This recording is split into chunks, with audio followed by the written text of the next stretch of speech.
button. Then I click that button. Now look at that pretty arrow flying across the screen. There we go. Okay, so let's pick it up from where we left off.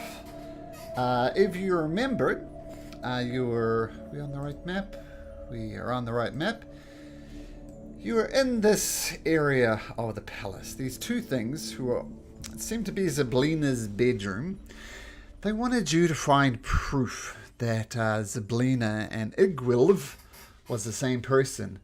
And you basically said, screw you guys, we're not making a deal with you. And is that right? Yeah, we didn't make any deals. Kun was the only one that actually sent a message to them afterwards, asking what he would get if he brings them if he finds out the answer. Sorry. Yeah, I did whisper to you, Kun. Did you see the? Yeah. Yes, Yeah, that's what they answered. Yep. Sorry, Matilda. Oh yeah, I actually remembered. I've never seen these creatures before as a player or as a dungeon master, so I'm going to check if I know what these are as Matilda. Sure. What are these things? Make a history check. Okay. Oh no. No. Matilda doesn't know. If you want to know, though, they're called Lamia. Lamia, yeah. I looked them up. Never seen them before. Wow. Yeah, well, monstrosities. And they got... that's all I'll tell you for now, just in case things happen. But if you want to look it up offline, they are Lamias. Okay, and I believe you're opening this door to the south, which is exactly where we left off. Let me get my notes, just make sure we're perfectly organized here. Okay, so you swing the door open. Once again, it's a door befitting of a palace, and it actually opens from either side and swings open.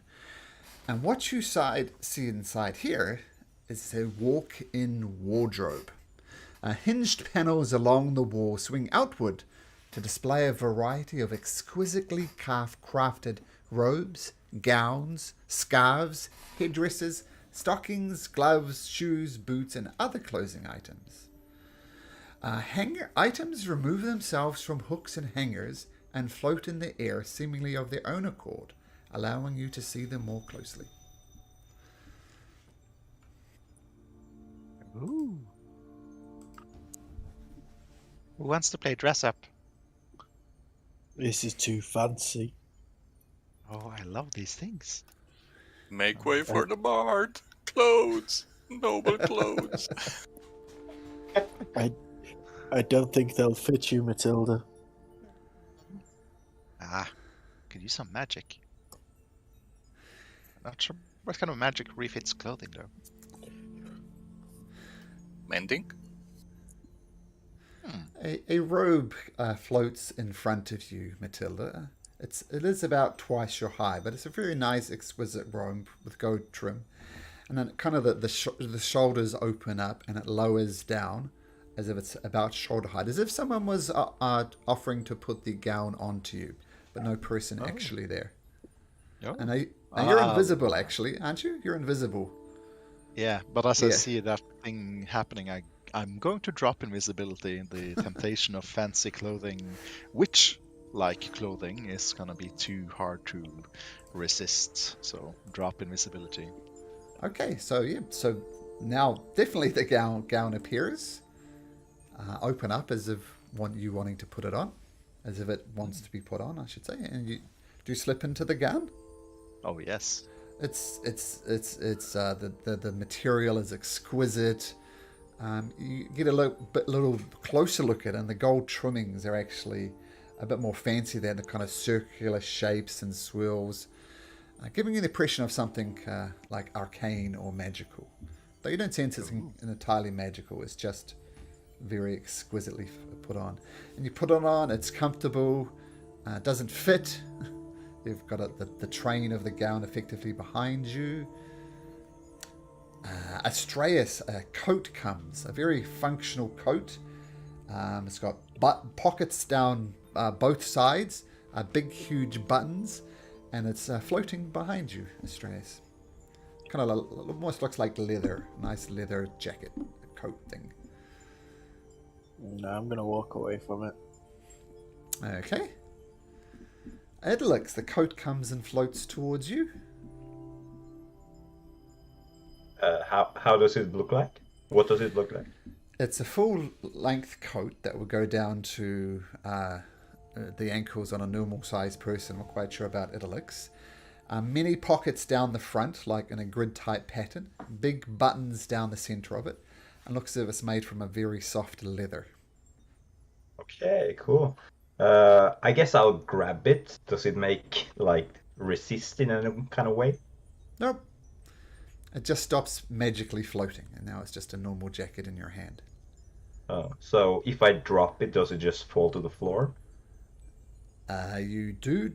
If you do drop it, let's say you drop it, it falls to the ground, crumples in a mess, and then as if somebody's picking it up, gets it, and you see that the slight creases in the coats, are becoming uncreased, then it's hanged back up on the rack. Huh. And Peculiar. Coon, some red slippers, very sparkly. They're like almost got like little reflective glass on it, and they kind of land before your feet and slip forward towards your hoofs. What do you do? Regret that we're in the Feywild where you can't take something it's not yours, but doesn't hurt to browse. I guess I can try them on, but I don't intend to keep them. They look and feel magnificent. I just sigh. If we save the bill, I want these. if she offers a gift. And then I take them off and can you show me the next pair? Thank you. There's maybe 50 or so pairs of shoes in here, from high-heeled boots to functional shoes to gum boots. I think Wellingtons, some cultures call them. Kun will just go, how much time do we have, guys? Not much. Can we come back here later? Please. Oh, we need to go, otherwise I'll stay here. I need to learn some magic to create food, and I'm golden. Can I start searching against this back wall to see if it's solid or... Sure. Make a perception or an investigation check, your choice. Oh, 1 sec.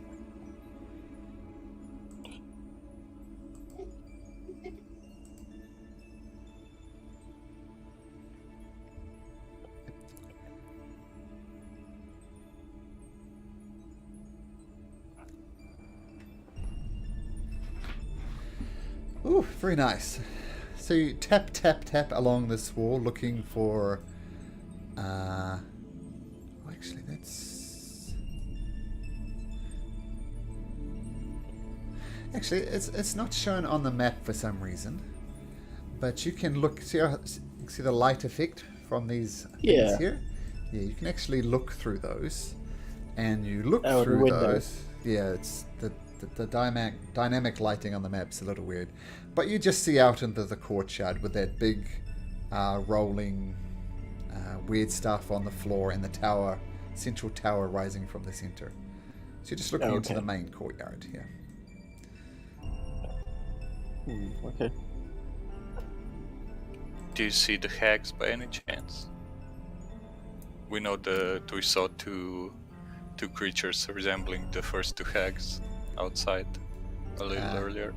You peek through the window and you see the two hags bitterly arguing between themselves. So like the central tower would be like there or something. It would be right there. Open up a portal into the world. There we go. Oh. And I had to remove an entire wall for that, and you see Skabatha and Bavlorn are kind of arguing and bickering back and forth. You don't see Enderlin Moongrave for Haven't some we reason. saved that guy? Oh yeah, he's not there. You're right. Oh, yeah, I was just gonna ask if there's another one. No. He's They just have it multiplied. on both levels of the map. Here we go. He's not really there. Oh yeah.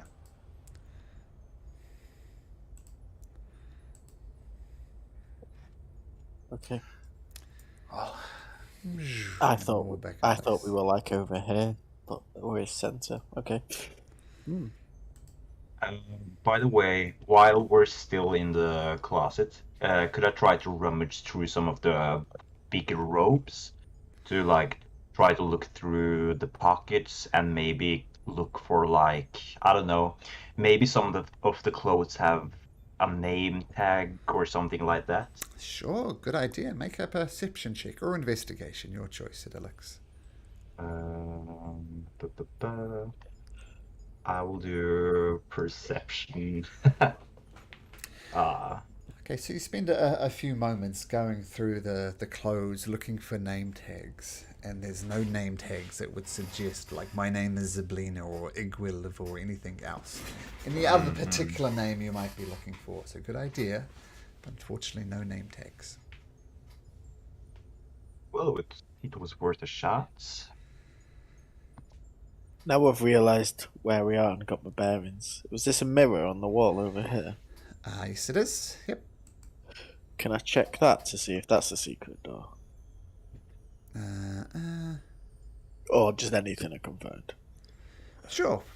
An investigation check.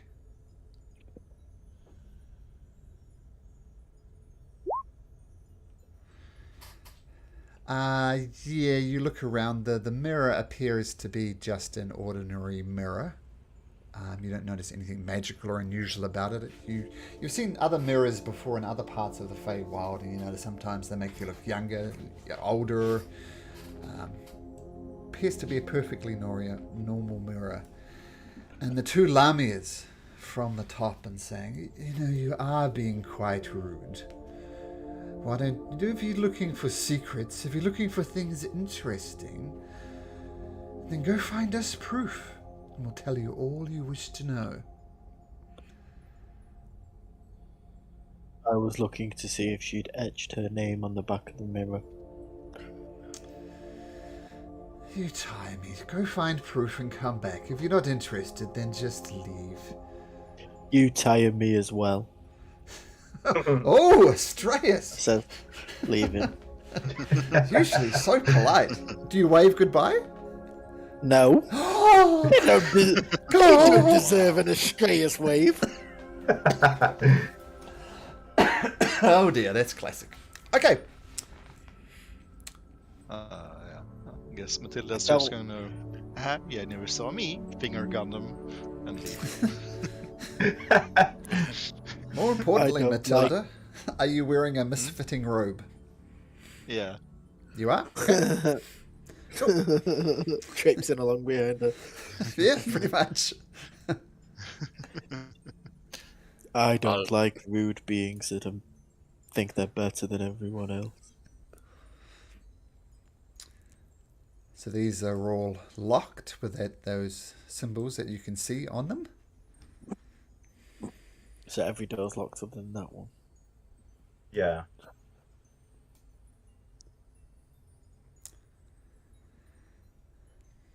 Been there. Were these people stuck in time, the goblins inside this room? Let me double check. Yeah, they're frozen goblin maids tidying up the room. And we left Yep. Sibylla inside there. Under the bed, I think, is where you put. Oh, yeah. Yep. I guess the only place we have left to go is upstairs, right? It looks it's gonna point. We've not been down this corridor. Oh, really? Yeah, this goes Looks like back there's downstairs. 4 doors.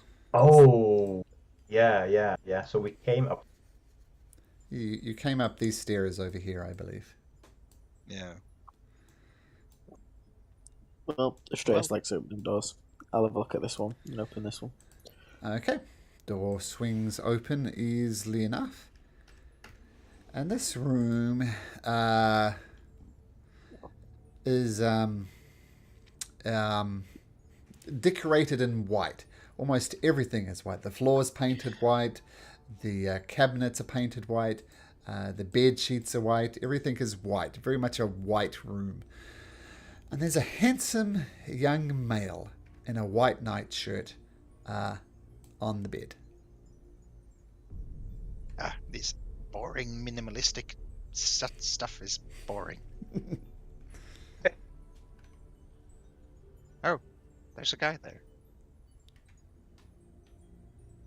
There's a guy where? On the bed. Is it frozen? Do you want to have a closer look? Yes, as I draw my quill and get my ink.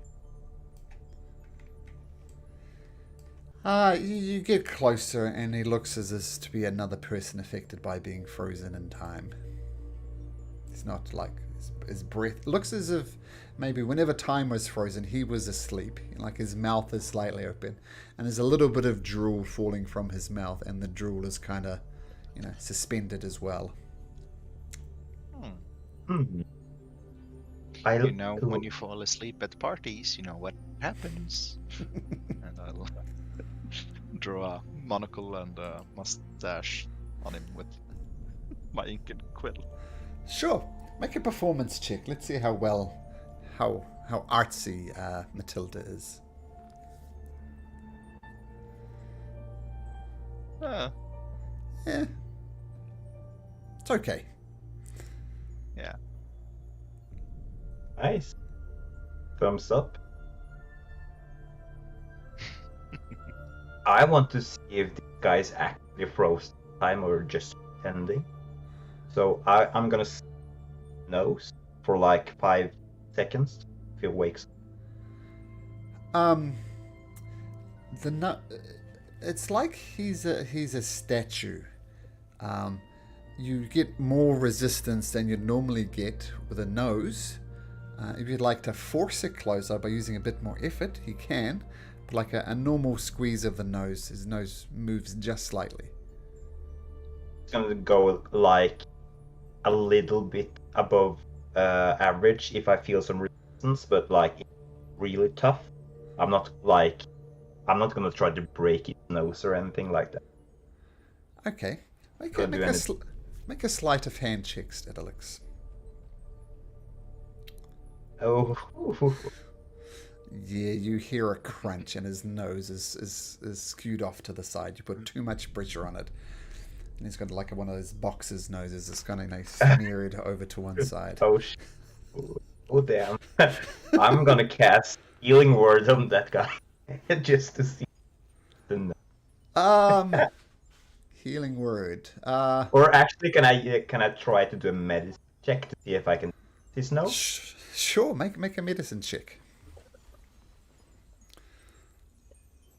I'll say with that you managed to reset his nose. You get the impression when he wakes up, he might wake up with a couple of black eyes, but beyond that, pretty good. This poor guy. His nose broken, his nose reset, a monocle stored on his eye.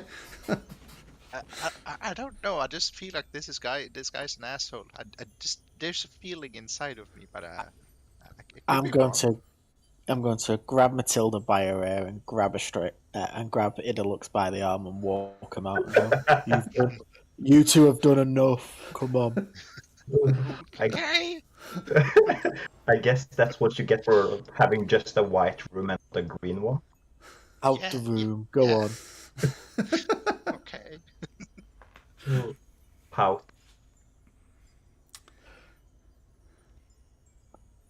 Coon, looks like you're having a look around. Yeah, just around the mirror and the table, just to see if there's anything interesting there. I'll open up some drawers if there are any. Yeah, there's some. There's not a lot in the drawers, but you notice there's some pants and some shirts and some socks. Just a couple of pairs of each. Okay, and I'll browse the closet if nobody did it yet. Yeah, same deal. Okay, I'll join the others. Oh, and I'll take a look through the window to see if I can see the 2 hags. From this angle, you get glimpses of them, but they are Okay, so still they're still outside. Yeah, and they are arguing, and you get the impression that they're more interested in their argument than anything else, which allows you to look at them a little easier. Okay, No. I'll tell the others. I remember something. Didn't we find a spool of thread that Bavlorna asked for? That would indicate that Charm was the one who stole her things. That would perhaps upset her or do something. I swear she said she wanted something back within 7 days, and it's been longer than that. And we have killed her sister. Yeah, but they didn't like each other, did they? No. And if we can use the spool to just keep the argument going, or maybe like what's the word? Like distract them from like not have them pay attention to us, but to each other's like quarrel with the spool. That'll be useful. Well, yes, I have it in the bag. Cool. Keep it close. We might need it. Matilda's going to open this door. Okay, this room is perhaps more to your palate, Matilda, as it's bright green. Oh. Ooh. And down here, there is a well-dressed forest gnome stands on the stool and is looking to the mirror as she combs her green hair. And I'll just step in and go, "Don't you think about it." No, this girl's cute. Or I'm just a guy or a girl, but this gnome's pretty cute. Like her hair. Really matches my vomit sometimes.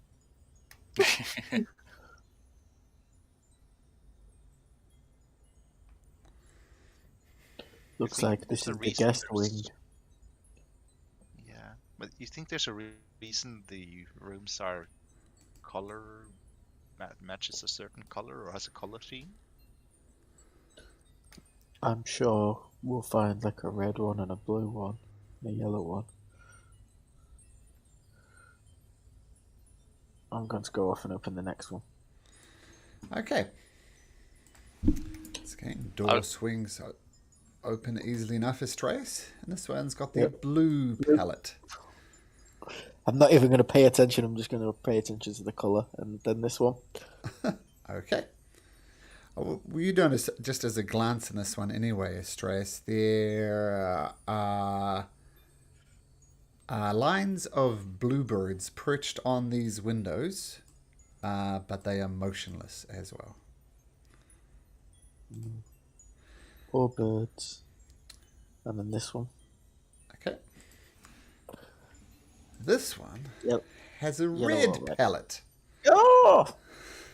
And you see a high elf noble standing here, has very long hair, and is holding a crystal goblet of water, and tied to his belt is a glass-handled rapier.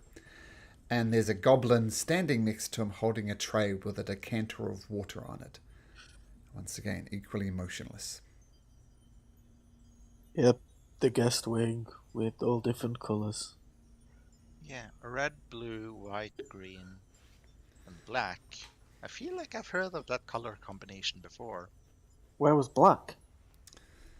Oh, that's the one where we hit Sibylla in. Oh. I think so. Yeah.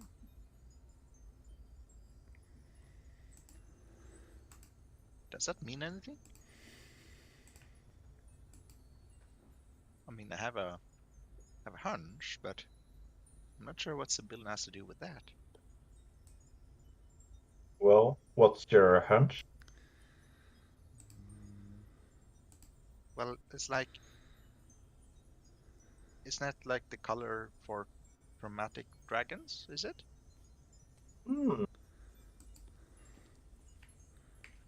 believe We so, yeah. We only know of one dragon here.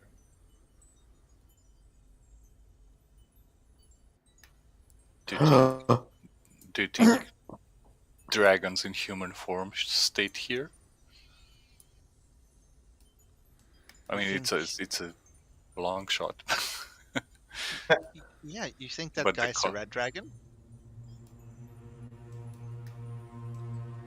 I I mean, wouldn't say so. that's way beyond us.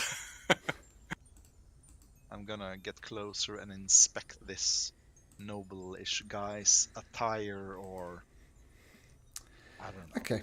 anything that would remind me of something draconic. And I'd Well- like to get Idlux to look at it as well. When you look at the elf, there's many different types of elves, like forest elves, sea elves, and high elves as well. High elves are very reclusive, that you know, but this one does in fact look like a high elf. Both the crystal goblet of water that he's holding, it does have water in it as you look closely. As I said before, tied to his belt is a rapier. So finely dressed half-elf, goblet of water in his hand, and the rapier, and the goblin as well, standing next to him. I'm just not gonna quickly check the rapier if there's like anything special about it, like if it has any magic runes or maybe Sure. feels magical. Make an Arcana check. Want me to assist or check with you? Can you check on your own? Oh yeah, if I can, I'll do that. Or I can assist you. That will probably be like optimal. I have I'll the I'll magic do that. sense. Okay. Do that then. Yeah. You It's okay. both have a look at it, and it's you notice its handle is made of what looks like glass, and you get a little closer look in at it, and it's not glass so much as it's more like crystal. And you look onto it, and there's many runes on the handle, and if you look up the metal part of the blade, there's some runes on there as well. And as you look at this crystal handle once again, you see the runes shifting ever so slightly. And you know that this is some type of magical rapier. Beyond that, you're not sure. I mean, this guy is obviously a red dragon. We wouldn't want him to have a magic rapier, would we? We're just going to borrow it for a bit and then return it later, right? Yes, I was going to borrow it and leave him a note so he knows where it is, just in case we get into a scuffle. And because I just have a normal rapier, and you know how some creatures react better to magical rapiers. Oh yes, Might be yes. useful. I mean, it's not useful to him at the moment, and I'll just write him a note that I promise to return it, or he should find me, and I'll be happy to give it back. And it's for a good cause, of course. Yeah. Does the rapier look like it could be removed? Is there anything in the way? You could remove it easily enough. It's just tied to his belt. And despite him obviously looking frozen in time, you can just simply remove the rapier. I'll take his rapier and put mine into his scabbard, so he's not without a weapon. And I'll Okay. actually write a note on one of the parchments, explaining like I did before that Sure. I'll return it, or he should find me if he wakes up in the meantime. Okay. And you pick up the rapier. Feels very balanced and nice in your hand. You feel the room shifting slightly under your hand, not distractingly so, but it's a very fine rapier. We'll need to identify it once we get some rest. Excellent. Thank you. Okay. Want me to tie his shoelaces? No. Would you like to be on the bedside of a dragon? Of a red dragon? I don't think it's a good idea. on the one side, it would be incredibly funny, but on the other side, really dangerous. So, yeah, good point. You think the other guys in the rooms have some magical stuff on them? We Like can the go back asshole and in the check. back room. Is this a cupboard, by the way? Yes, it is. Could I try to open it? Yep, opens easily enough, and you find some very expensive-looking clothes, like a jacket, pants, socks. Even the socks look nice. Okay, so it's like filled with a lot of clothes. Not a lot of clothes, maybe 2 or 3 sets of clothes. Okay. In this room, it seems like everyone has a desk. Do they have drawers as well? They do. I think I'm gonna rummage through all the rooms if anything interesting pops out. Just clothes. And if I do the same in another room, the blue one, for instance, Same clothes as thing. well. Just clothes. Yep. Well,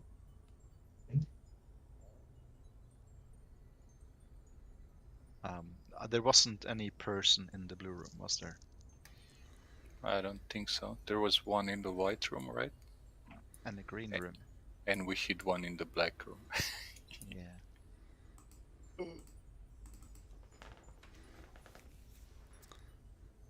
Oh, I have some art for this. I'll show you exactly what the red room looks like. This is from 50 Shades of Grey. Why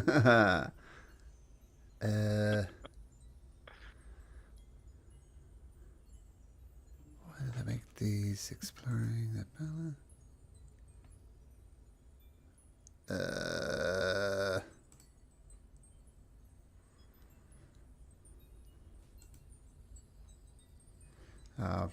Yeah, I'll find the handout. Just go about your lives. I'll find it. No worries. well, do you guys want to inspect other persons as well? Oh, yeah. Dragons have magic stuff, apparently. We Obviously. don't know for sure that they're dragons. Oh, you're obviously dragons. Come on. You're just stealing from people now. Not people, dragons. It's not stealing if you leave a note. No, It is. No offense, Idlux. You're not dragon either. You're a dragon person, so it's much better than a dragon, right? Oh, no worries. I don't take offense. Racist.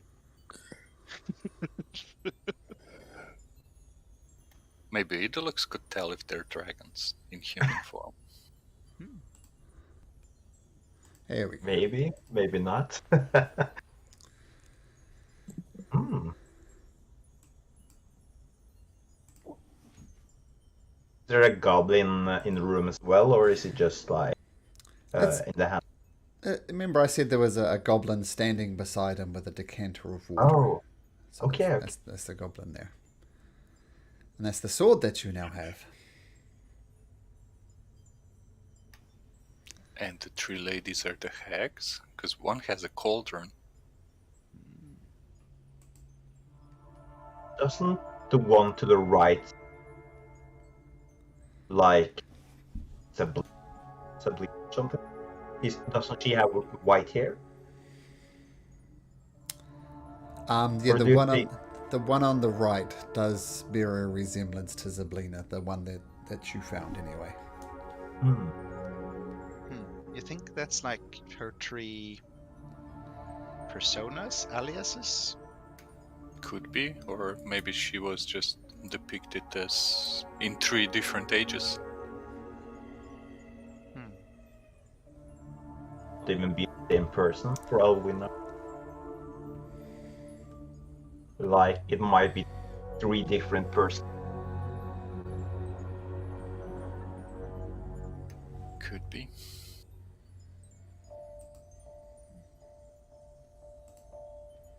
I You swear want to that check cauldron this? looks like the one we saw downstairs.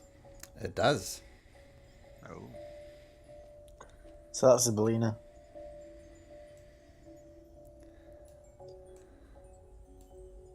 Or Igleworld. Or Tasha. Or maybe they're her 3 personalities. And that's where the 3 hags come from as well. What do you think? You think the hags are like a part of her? Well, if that's true, we destroyed a third of her.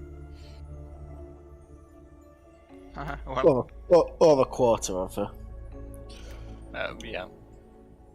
Well, let's hope not, or at least let's hope that we destroyed the bad part if we did. They're all bad. Anyway, we're like taking a lot of time here while the hags are out there. When they stop fighting and start acting, they're gonna be after us. Maybe we should hurry up. Well, that's because you're all thieves. no, we're just borrowing. I'm gonna check this gnome with the green hair. If she has any magic stuff on her. Estrez, would it make you feel better if I return to rapier? I don't want you to be upset. No, you have taken it for a practical reason. We might have to fight some hags, so... Okay, the gnome that you're checking out, Matilda, well dressed once again. She's combing her hair. You look on the vanity in front of her, and there is various cosmetics and vials of perfume on it. Make an Arcana check, Matilda. Matilda pours all the vials of perfume on her. You think these are magical perfumes, and if you apply them in the right combination, you'll have blessings. Oh! I find some magical perfumes. Check this out. Spray myself in a random combination. The random combination is unpleasant. I'm not sure if Matilda would consider it unpleasant, but the way you've mixed them together, it doesn't smell so great. Oh. Look out, boys. I'm coming. Oh, I could smell that from here. This is a great way to hide from the hags. They like this. Oh, yes. Well, not hide, but get on their good side, I guess. That will make them come closer if they smell something nice. Well, do you feel any different? They're magic. I feel a sort of magical attraction. This would probably charm any man or woman who likes this thing. Perhaps. Can I also make an Arcana check with this? Since it's perfume, Kun Sure. would probably be interested. Oh, absolutely, yeah. Make an Arcana check. I'll whisper since you whispered to me, Kuhn. Oh, what? Why was it whispered? How did I turn that on? Probably your D&D Beyond settings. I'll check. I didn't mean to whisper it. Sorry. Yep, but But it's fine. Oh yeah, click the Beyond 20 settings. It should, I think it's there. Or is yeah, setting like always whisper to GM, something like that. Yeah, so that's what you deduce, Kuhn.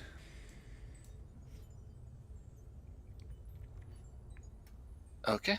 I will leave it there and follow the others. Okay.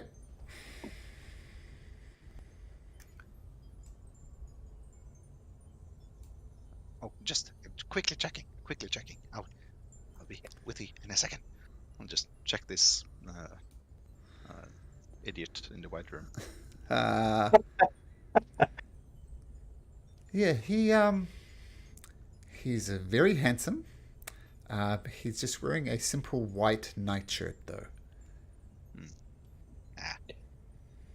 He was very handsome until his face was smashed up. Yeah, he looks like he's lost 2 points of charisma due to a monocle. Done with the ink, I might point out. And having his nose broken and reset.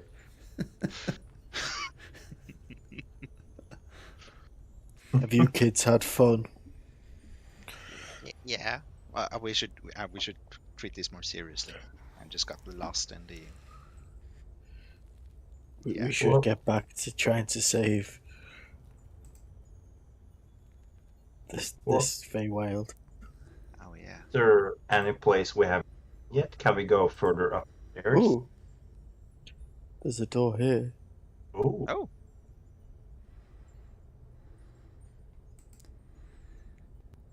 I bet this just goes out onto the. Yep. Bet this just goes out onto the Balcony. a balcony. Oh. Yep, it does. Oh yeah, we checked that out earlier actually.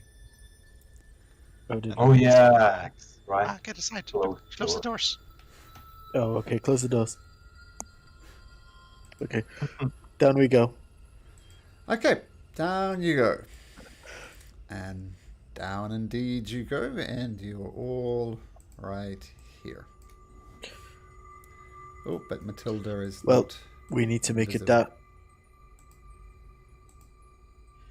We need to make a dash over to the other side. Where the hags are? Well, think we've we're only been able going to east. get up one side of the building. Couldn't we go through these towers? Or was there any stairs when we checked out the coffer in here, or was there just a room with the coffer? Just a room with a coffer. Okay. No, I think we need to make it over to the stairs like these, but on the other side.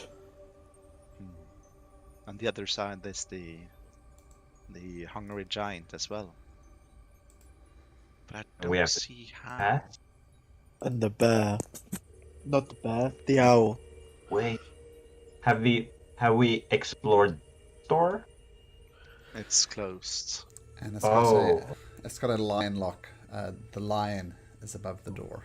So even if you try and open it, that doesn't budge. Back to the store repair then.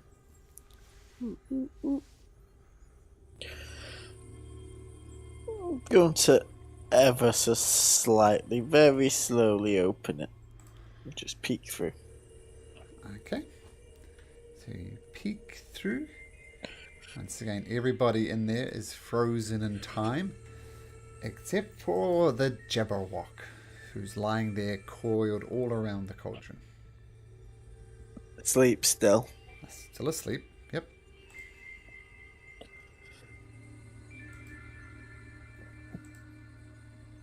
I'll sneak back and go, how do we get over there? Are we going to sneak or? I mean, I could cast silence again, but Matilda, which way do we have to go? Is there any door that you haven't gone through yet? Or have you found a passage to where we're going? As I think, I exited this door, and then I went in search and found a bathroom around the corner, and a clothes room for bathrobes. Then there was a further back round table with the old wizard and his staff. Oh, we could take the staff. I could take this. No.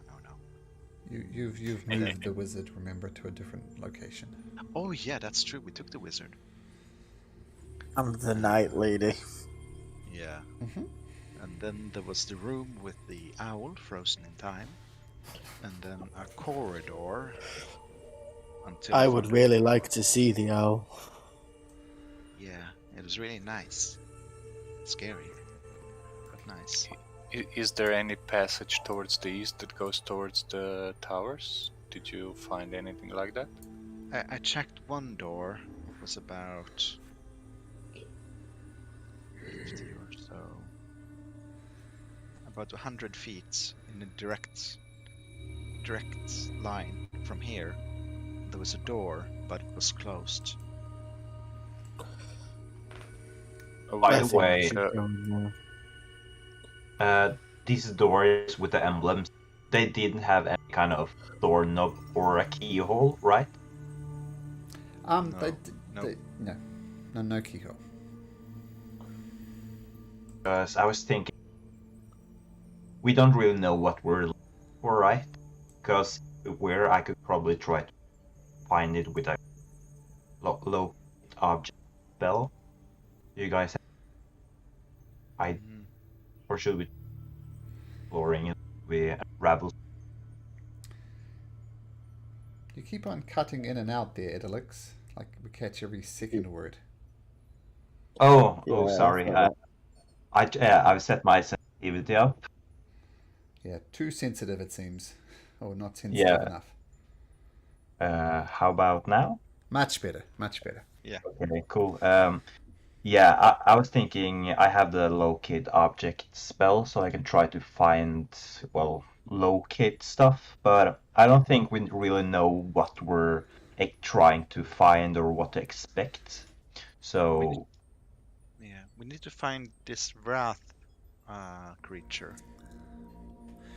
You will remember, Murder Matilda, that in the room where the giant was just eating and eating and eating, there was doors at the far side of the room that he's in. Yeah.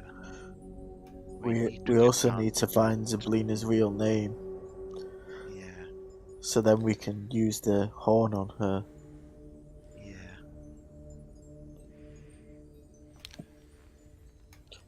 You said that the giant was very hungry and we need to bring him food, right? To calm him down or something. Have you found any food anywhere? Have I?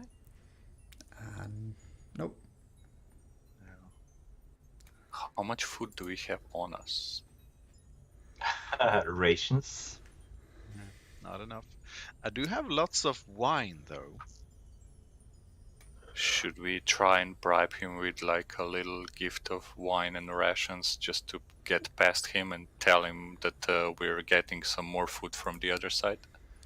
Yeah. You do the talking, of course. I'll hand you. Here you go. I'll hand you 8 bottles of exquisite elven wine, worth a total of 800 gold. I could just polymorph him into something. Yeah, but might be dangerous. He's a giant. Well, let's keep that as Plan B. If the bribery with food and wine doesn't succeed, you can still polymorph him. It's a good idea, actually. But how long does that last? Just in case we need to pass the room again. An hour. Oh, an hour is pretty long. Yeah. Why don't you keep that as Plan B in case he gets upset? Okay. Well, we still need to get across this room. Are we sneaking? Well, can you give me 10 minutes to do a little ritual, and I'll cover most of the room here, or at least most of the passage between this room and the next. Sure. Okay, I'll start doing a ritual casting of silence. It's 20 feet of cross, so if this is 45 feet, it'll cover most of the, like maybe the last 5 feet I'll leave free. Okay. Well, And I'll make sure Jabberwock is covered in silence, so he doesn't hear us when we go past him. okay. And I'm gonna, when we're ready, guide myself. Just so I must sneak. In case I have to sneak. So there we go. Silence is cast. Feel free to place it wherever you like. Yeah. Right there. Like, everything but the last 5 feet, I guess. Yeah, that'll probably be fine. Oomph. Locked in place.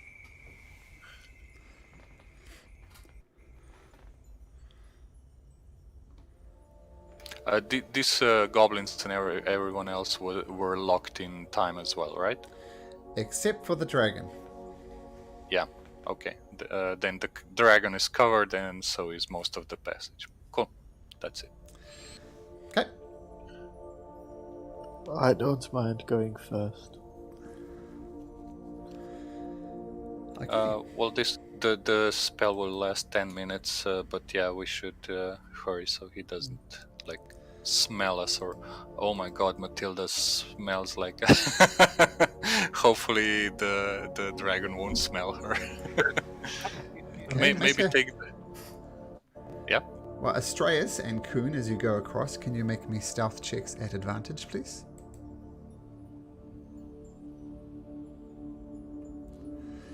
Oh, Why? still whispering the Kuhn. Okay. Yeah. I see Where it. exactly do I turn that off? So if you right click or go to the... I have it pinned in Chrome, and there's options. I'm not making much sense. Can you bring up the extension? Oh, the Beyond 20 extension? Yeah, the Beyond 20 extension. It could also be the game log. Oh, it's in the game log. I can see it. He's whispering it to me. And when I bring up the settings, I put it Oh, yeah, I found it. Never whisper. Okay, cool. I kept clicking the cogwheel on Beyond 20, and that's a completely different set of options. Now that I just clicked on it, yeah, okay. So I'll just click something random to see Sure. if it works. I see your 19 stealth, though. And now it works. There we go. And Astraeus, yeah, you go across, no problem. There's a door at the far end, which open up, swings open easily enough. I'll just look back and then wave everyone over. Okay, Kuhn, you get across successfully as well. Matilda, if you're going across, make me a stealth check. At advantage. No, Edlix, can you make me a stealth check at advantage, please? Oh. Can't smell you. Advantage. He's gonna be a flat roll because I usually have disadvantage. Sure. And 1d4 4. Okay, so 14. Guy. Okay. You both go across the Jabberwock / dragon twitches a little bit, but that does not wake up. Okay. Which way to... we close the door behind us, the one that leads to Jabberwock. Which way to the giant? This door. This one Okay. is closed. Where's the owl? Oh yeah, up here. Have a look. Ooh. Oh, wow. Can I reach my arm through the cage and can I touch it? No, it is too far away to do that. I'll give you the description again. So it sits perfectly still in the middle of the middle of the room. Its wings partially outstretched, and there's this wall of iron bars between the two. The wall across from the double door has a 20-foot window, circular opening, and the marble floor was littered with the bones of giant rats.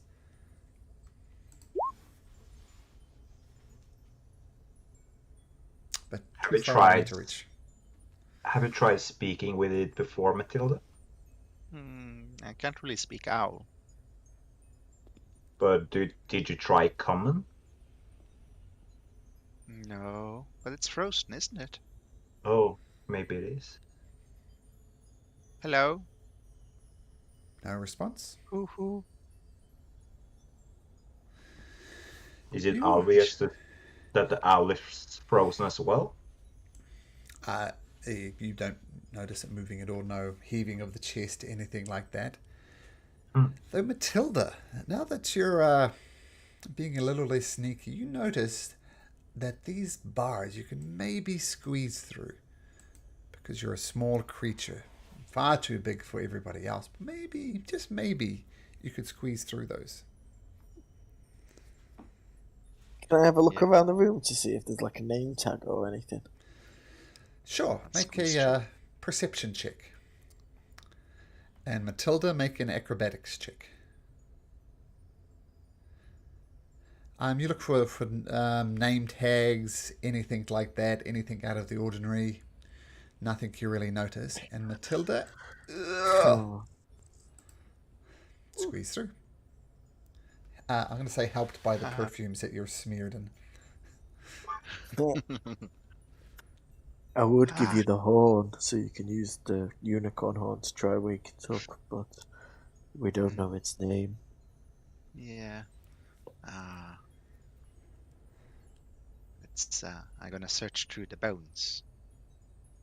See if there's Okay. anything of interest. Okay, make a nature check.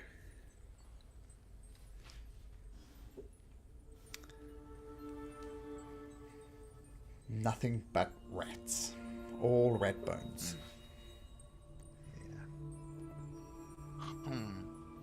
These double bar doors might be too hard, but you think I should try? Open it?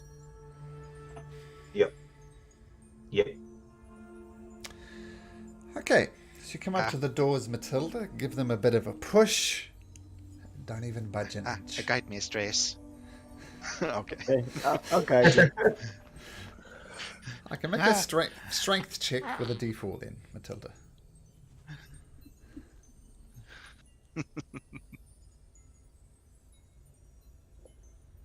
Coon, are you there?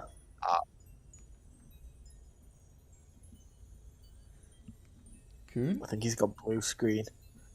Oh, no. So I'm 100% sure Coon would do bardic inspiration as well. No, If I don't think it'll work.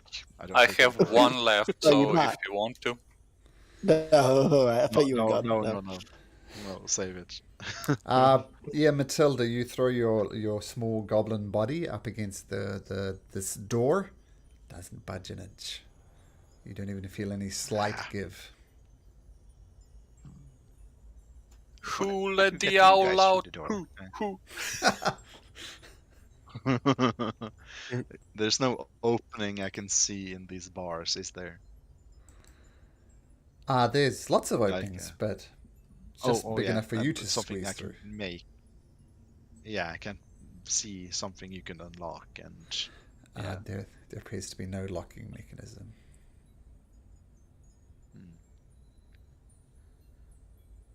Maybe you can try to poke Wait. a hole. I do have that chime though, the chime of opening. Mm-hmm. Use it. Why I'll not? try to use the chime of opening and tap the door or the bars. Yeah. Okay, you use the chime of opening on the doors. They swing open. Woo! Oh, And you just see the area outside of the palace. I think if I peek around the corner, I see some sort of balcony down there. But What you do Yeah. see from that angle on that balcony, it looks like some type of dining terrace. You can see very well-made tables, indicative of a restaurant. Everything folded nicely, all the forks and knives laid out just so.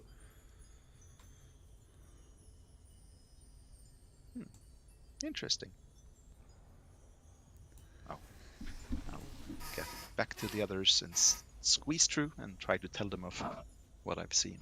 Okay.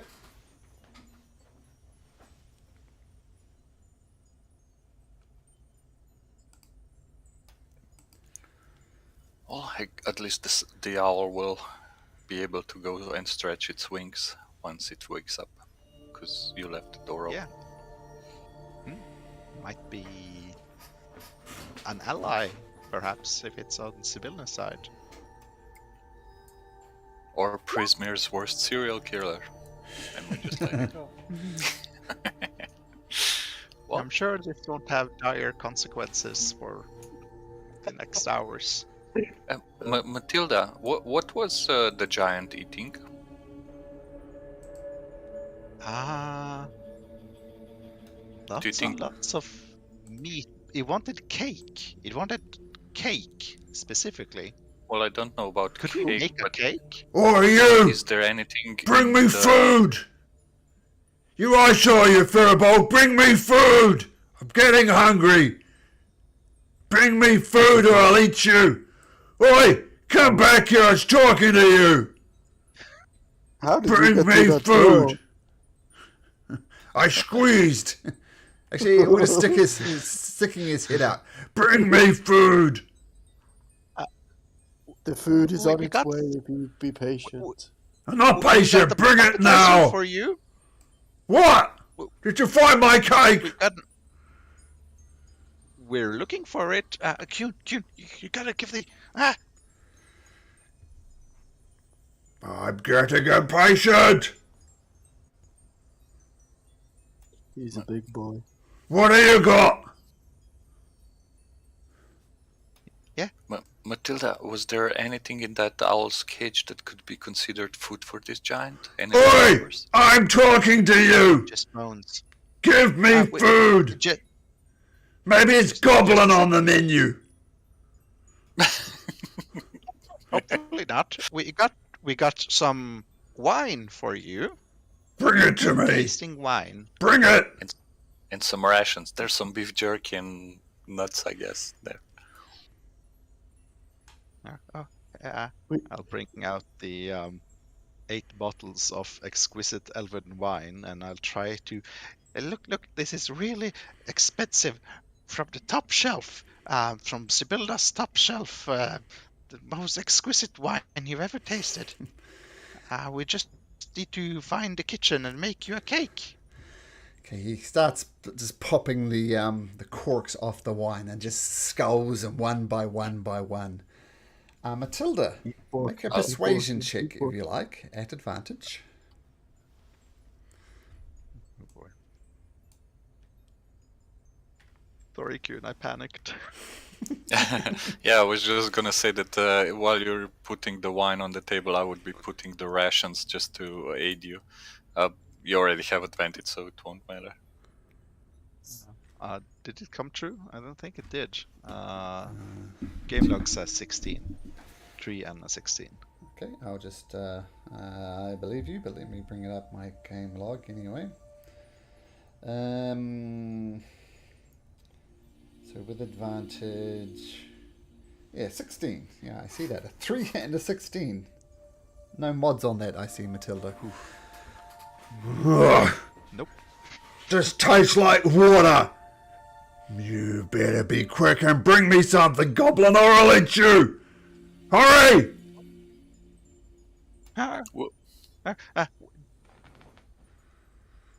We'll keep looking. Thank you. Where do these two go? These two doors goes? Is there any food behind them?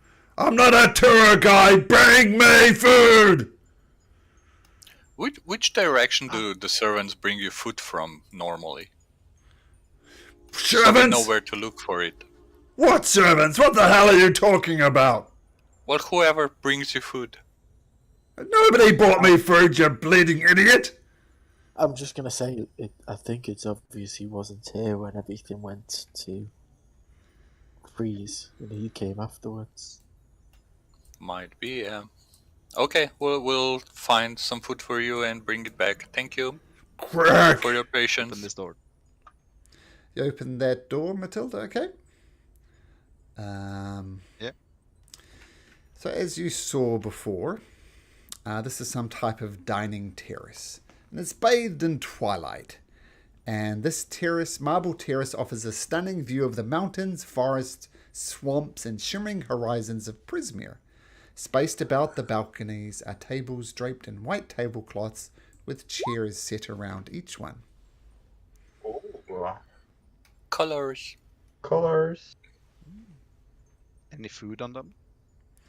No. What can we see we'll past keep the looking. balcony?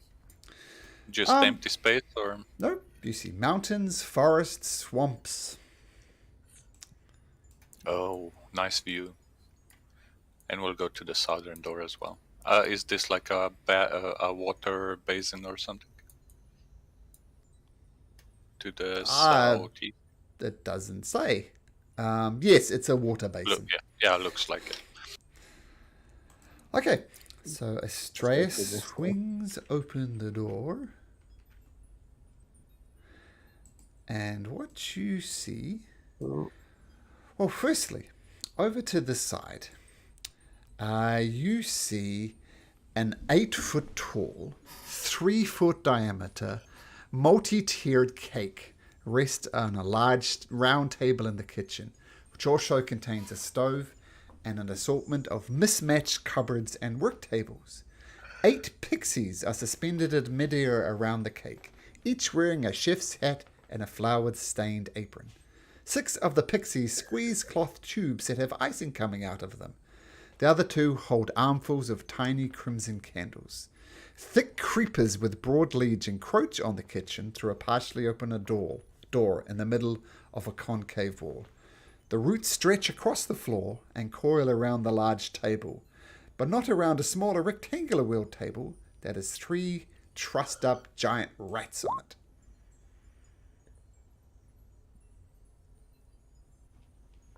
I think we should feed him the rats so we can have the cake. For starters, keep the cake as a plan B if we need it. But we don't need to go back and feed him yet, we can just do it so if we have to walk back through. Yeah, we don't have to do it immediately. Let's get in and close the door. Okay. Before I exit the room, I'll yell to the giant. By the way, sir, do you by any chance have a name? My name is really hard to pronounce. I'll ask him to say it to me in Giant. It's the same name in Giant. My name is Dubforgale. Yeah, that works. Dubforgale. Well, my name is Hoof. Nice to meet you. We'll get you that food that you ordered. Hurry up. ASAP, yes. Goodbye. And I'll say bye in Giant to him. He looks slightly confused but responds back. Get me my food! But in Giant. I was just checking that that's not wrath. It would be funny if we just walked past him. You shut the door. Okay. Yeah, we close. Now, the other obvious feature, as you look into this room, you see the palace has been torn asunder by the growth of an enormous beanstalk that had lifted one of its towers high into the air. The space beyond the open doorway is choked with rubble and thick roots that form the base of the beanstalk.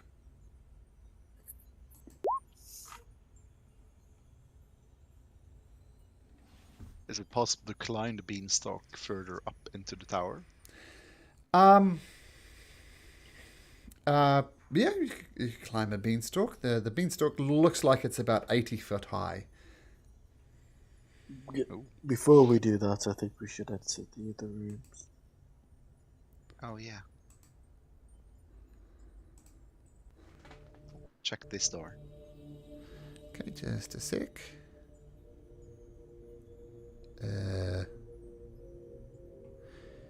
Yes, if you look at the artwork like this, you can see how the beanstalk has elevated that tower off to the side.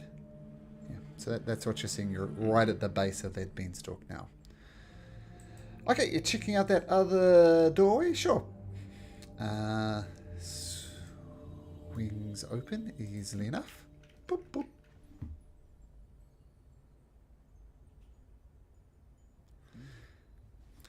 And, Oh, there's the Tempest. Yep. And from here you see another ramp leading up to another turret. Oh, I found a Yes. chest Yeah, last time. that's I'm going to nice. check it out. Once again, the map is slightly weird, but you just enter another circular tower here. No obvious exits or entrances. But even glancing from that doorway... Oh, I've lost... Yep. So after that big description, the chamber is empty. Do we see the hex anywhere? Back. Not from there, no. Okay. Would be up on there. Yeah. So yeah. Did you find something, Strays? Just another set of stairs up there. But I think before we go back upstairs, we should just check out that door there. And then we've probably done the whole of downstairs. Well, Sure. doors we can get through anyway. Did you say these rats were alive? What was alive? No. The rats? No. Okay. Just go straight to that door and open that one. I presume this will be the kitchen. Boop, boop. You open up that doorway and you see this candlelit workroom contains tables, dressers, and bunks for the palace staff. 5 goblins are frozen in place like statues, caught in the mundane chores of ironing, clothing, darning socks, and folding sheets. A row of brass bells is mounted on one wall.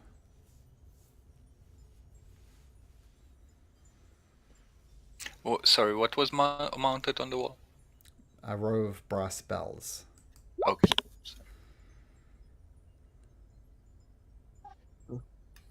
It's weird this place has no kitchen.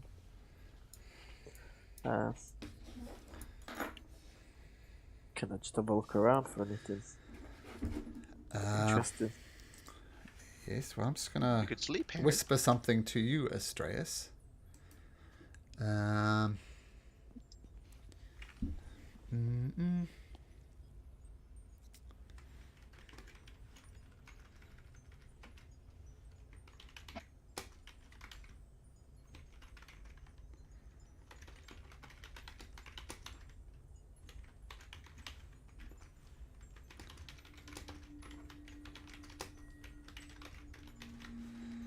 It's because of your now quite insane passive perception, Astraeus. That's what you notice.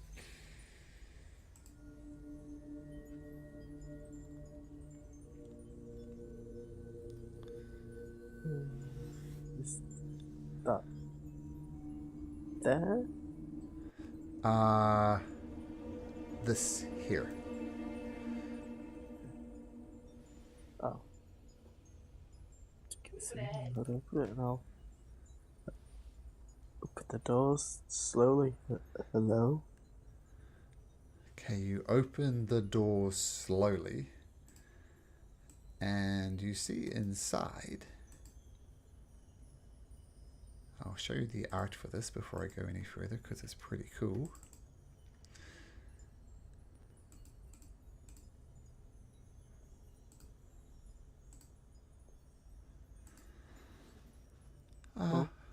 Hello. Hi, my name is Astraeus. Hi. People call me Thinnings. Hello, Thinnings. These are my friends. Hi. What are you doing hiding in here? I don't like Hello. people. Ah! I find it's best just to hide. And then he What are you hiding from? he presses himself up against the far side of the cupboard. And interestingly, he looks like he's as flat as a piece of paper now. Like, just pressed up right up against the back. It's okay. We're We mean you no friendly. harm. How Yeah. long have you been hiding here? And he closes the cupboard shut. I'll Are say you to him, hungry? I'm Yeah. sorry, go ahead. we've got food. No response.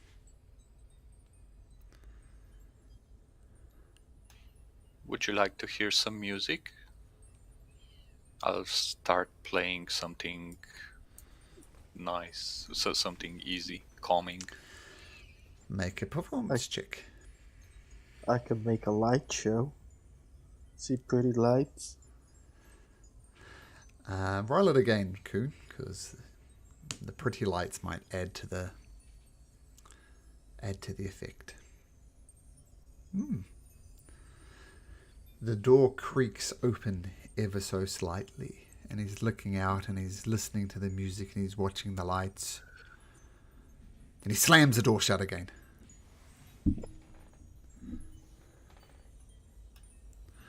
Who are you? I don't trust you. You're just meanies That's like what I everyone said. else. Nope, my name is Astraeus, and these are my friends. We are the lost and found. Oh, I don't trust you. We're What could make you trust us? I can't tell you We're that. I here- don't trust you.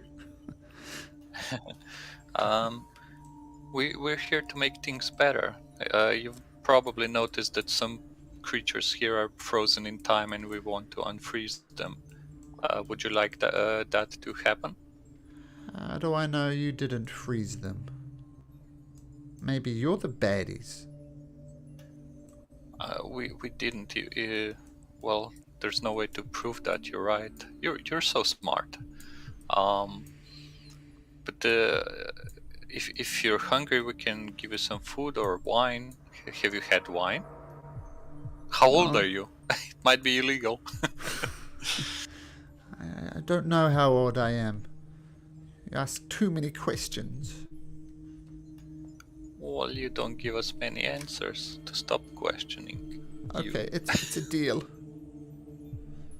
It's okay. How about you ask us some questions?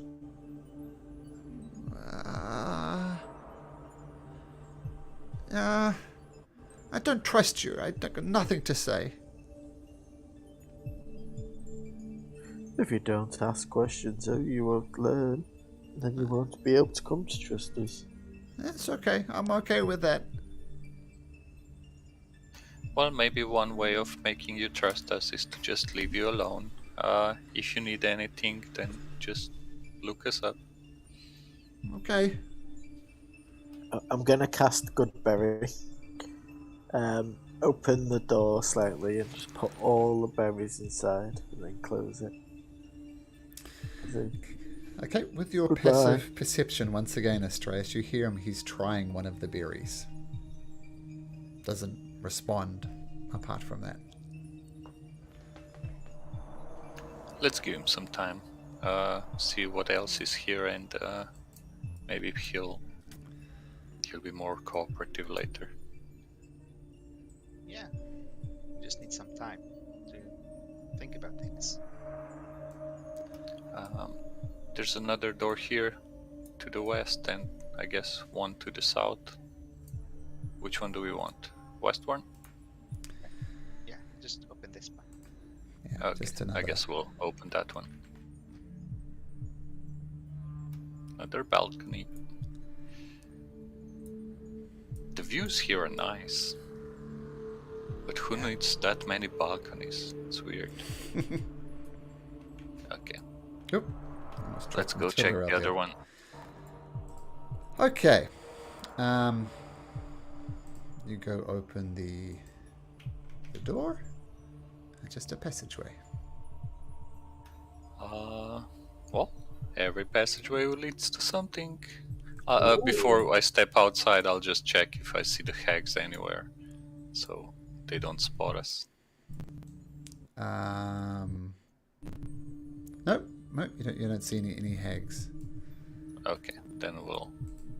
At least I will proceed to the other end of the passage.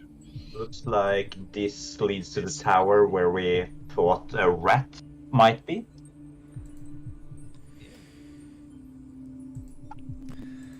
Okay. Hopefully. You You swing open the door. Inside, you see. What is that? Sorry, something's slightly hidden from me. Inside, you see. The tower is filled with hawthorns. At the heart of a thicket, a hart, H-A-R-T, heart, seemingly made from iron, stands atop a marble pedestal, paws the ground angrily.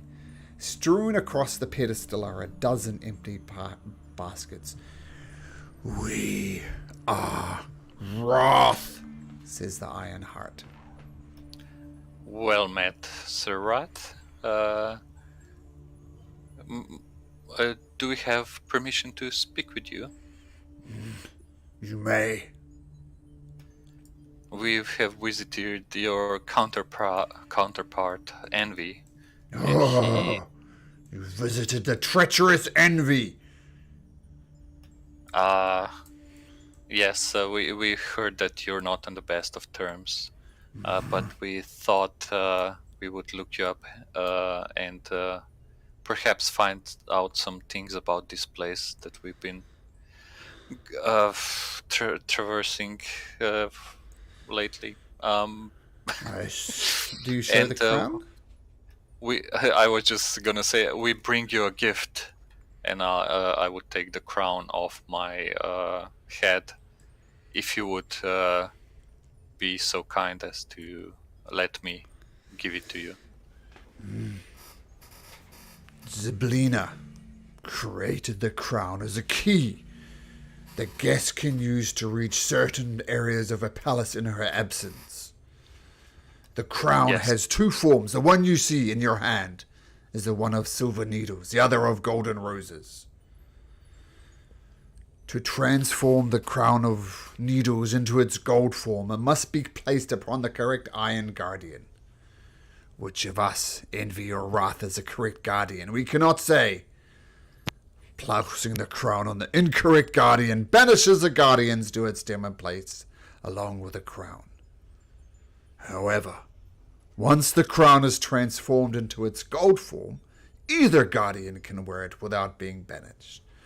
Certain doors inside the palace become locked or unlocked, depending on which guardian wears a golden crown. We do not know which of us is connected to which door. When we received the crown, there was a riddle connected to it, and the solution to the riddle was wrath. So we believe you are the one that should wear this crown. I do not know. With your permission, I would like to put it on your head.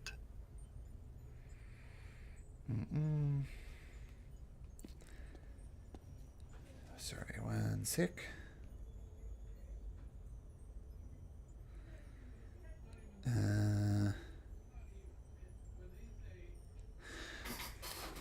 You may place it on my head. Thank you. That is very gracious of you.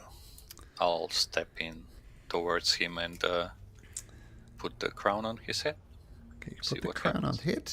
It transforms from a crown of silver needles into a crown of golden roses. See, you are the rightful wearer of this. If we may be so bold and take up a little more of your time, we have some questions. Would you be willing to talk to us, to answer some of them? Perhaps. Do you know what is happening outside? The people were cursed by some sort of a time stop. They're frozen in time, and we're trying to save them, including Zyblina. I know they are frozen. I do not know why. We believe 3 hags cursed Zyblina in this place, so they could take over Prismir and rule it. We got rid of one of them, but 2 of them are here at the castle, probably trying to make sure that Zabilna stays trapped, and we need all the help we can get to help Zabilna and defeat the hags, or at least end their rule over this land, because we've seen what it does to it. It corrupts it and destroys it, shaping it in their wish, in how they wish to be, how they wish it to be shaped. Well, So any information you have would be useful. my job is to watch and observe. I do not know what is going on. I do not know how to break it. And I will not leave my post. We know how to break it, but we need to know Zabilna's true name. That there's a combination of a unicorn horn and saying her true name, that would remove the curse from her. We have the horn. We got it in Yon, in the castle of Motherlode. Do I remember that name correctly? Yeah, Motherlode. So now we need the Zabilna's true name, and we're searching for it. Well, I wish Perhaps. you luck. I do not know her name, and I wish you luck. Beyond my good blessings, that is all I can offer. Thank you. As long as you have the crown on your head, are we allowed to enter through the doors that were marked with your image? Do you need to keep the crown on your head, or if we take it off, it'll still be unlocked? I do not know how the locks work. Okay, then. Can we leave the crown with you for now? And if we need it, can we come take it back to put it on Envy's head to open the other doors? I'd prefer to keep it on for now, but you may come and ask. Thank you. That is very gracious of you, sir. I guess we will leave you now to your job. Why? What's his job? Guarding and observing this castle. And I'll start. Yep. Yeah, by the way, Envy told us to call you an oaf. Well, you tell Envy she's a half-wit. We'll make sure to do that. Okay. I guess we'll close the door behind us, and now we can open the doors. Oh, he's in the form of a heart, right? So we can open the doors with the heart icon. Because Envy was a lion, so he must be the heart. Well, there are definitely images of hearts and lions above the door. That is true. Okay. I'm just going to open this again and just see if all those good berries have been eaten. Yes. Leave him a bottle of wine. Hello again. Hi. Gave him. Hi. Hi. I was just checking to make sure you've eaten. Yeah, I'm okay, thank you. Okay. Hey, did you talk to the heart? We have. What did heart say? Hopefully we might be able to open some more doors now. Oh. I don't know, I wasn't paying attention, I wasn't in the room. I was looking out at the land below. Do you know the rhyme of Dimitase? I do not. Or do I? Oh. Can I make a check? No. No, I do not. Oh. What's your name again? My name is Astreas. I've been told not to say my name. I've been told to say my name Stars, but my name is Astreas. Oh. Would you mind coming into the cupboard just for a moment so we can talk in private?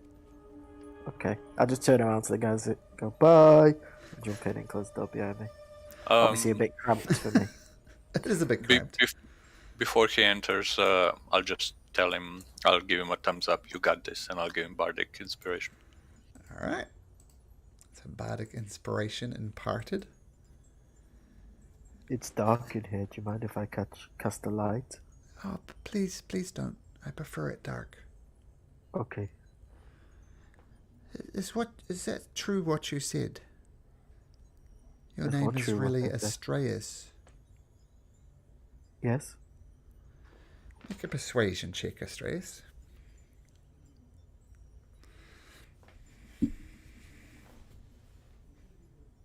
Ooh. Well, that's amazing. No one's ever shared a secret with me before. Oh. It's not really a secret. It is my name. But no Hello. one really gives their Most names here. I was about to say, most people don't give their name, but I don't see why not. Oh, names are very powerful. Yes, everyone seems to give a wrong name. What did you say your name was? Thinnings. Thinnings, and is that your real name? To be honest, it's been so long that I've forgotten I can't spell Thinnings. Thinnings. It's been so long. I don't know. But everybody used to just call me Thinnings. Anyway, before the hags came. And what happened to everyone? When the hags came, did they turn them frozen? Yeah, they used the cauldron somehow to neutralize Zablina and most of her court. And then the hags, they left. And they left the League of Malevolence in her place to guard the cauldron. Oh, I think we've met some of them. They're nasty. I don't like them. They are. But how come you and the giants haven't been frozen?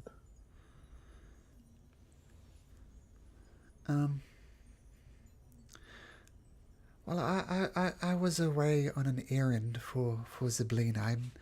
I'm more or less her butler, if you understand. She sent me away on an errand, and ever since when I came back, everything was frozen in time, and since I've come back, I've just been hiding and spying on those nasty League of Malevolence guys. There used to be 4 of them, but there's just 3 of them around at the moment.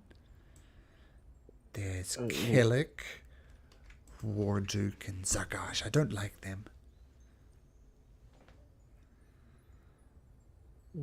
Did we come across Zagash? No. Is that not the little one with the knives? There was Zarak and the witch lady. We stink bombed. Here is Zagash. I don't think you've met him. I'll show you the art for him anyway, because it's nice. So, definitely haven't met Zagash. No. Hey, I don't like them. They're nasty. Well, hopefully we can get rid of them from here. But for us to get rid of them, we need to free Zablina from being frozen. And there are some knights here as well. And a wizard. And they seem like good people. They might be able to help us fight Well, the League of Malevolence. they're just frozen though. I've seen them. I don't know what they're about. Well, we've learned the secret of how to unfreeze people. Oh, what's the secret? Well, it's the thing that you've said that no one says their real name. We've got an item that will unfreeze them if we say their real name. Oh, do you know Zablina's real name? I can tell you that. Okay. Igwilv. Oh, We tried that. Oh, it didn't work? It didn't. You said you had a unicorn horn? Oh, I just said I too. I didn't say unicorn horn, but yes, we have a unicorn horn. Oh, You're clever. Thank you. The League of Malevolence is actually searching all over Prismere for a unicorn horn so that Kellic can free Ringelrung, his arch enemy, and steal his staff of power. Oh, I guess that's the wizard we've hidden. No, oh, you hit a wizard? That's very clever. Well, we didn't hide him very well, but considering no one's moving about, then he's hidden well enough. Yeah. And, did you meet the Jabberwock? Yes, he's asleep.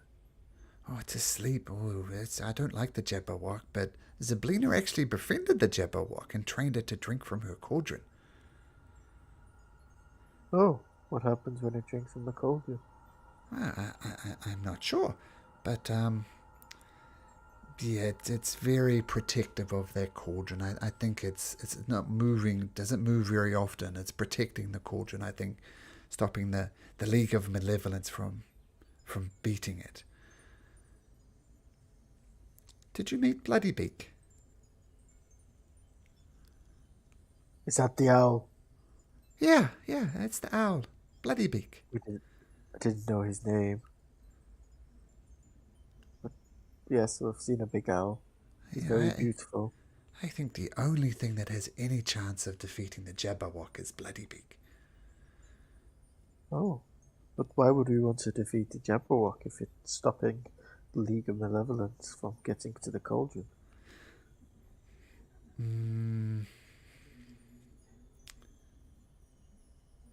Well, I just know it's Zablina's. It holds power or something. I know that the hags use the cauldron to freeze the court somehow. So you seem like a nice person, Astraeus, and if you're looking for a way to freeze Zablina and everybody else, I think it has something to do with that cauldron.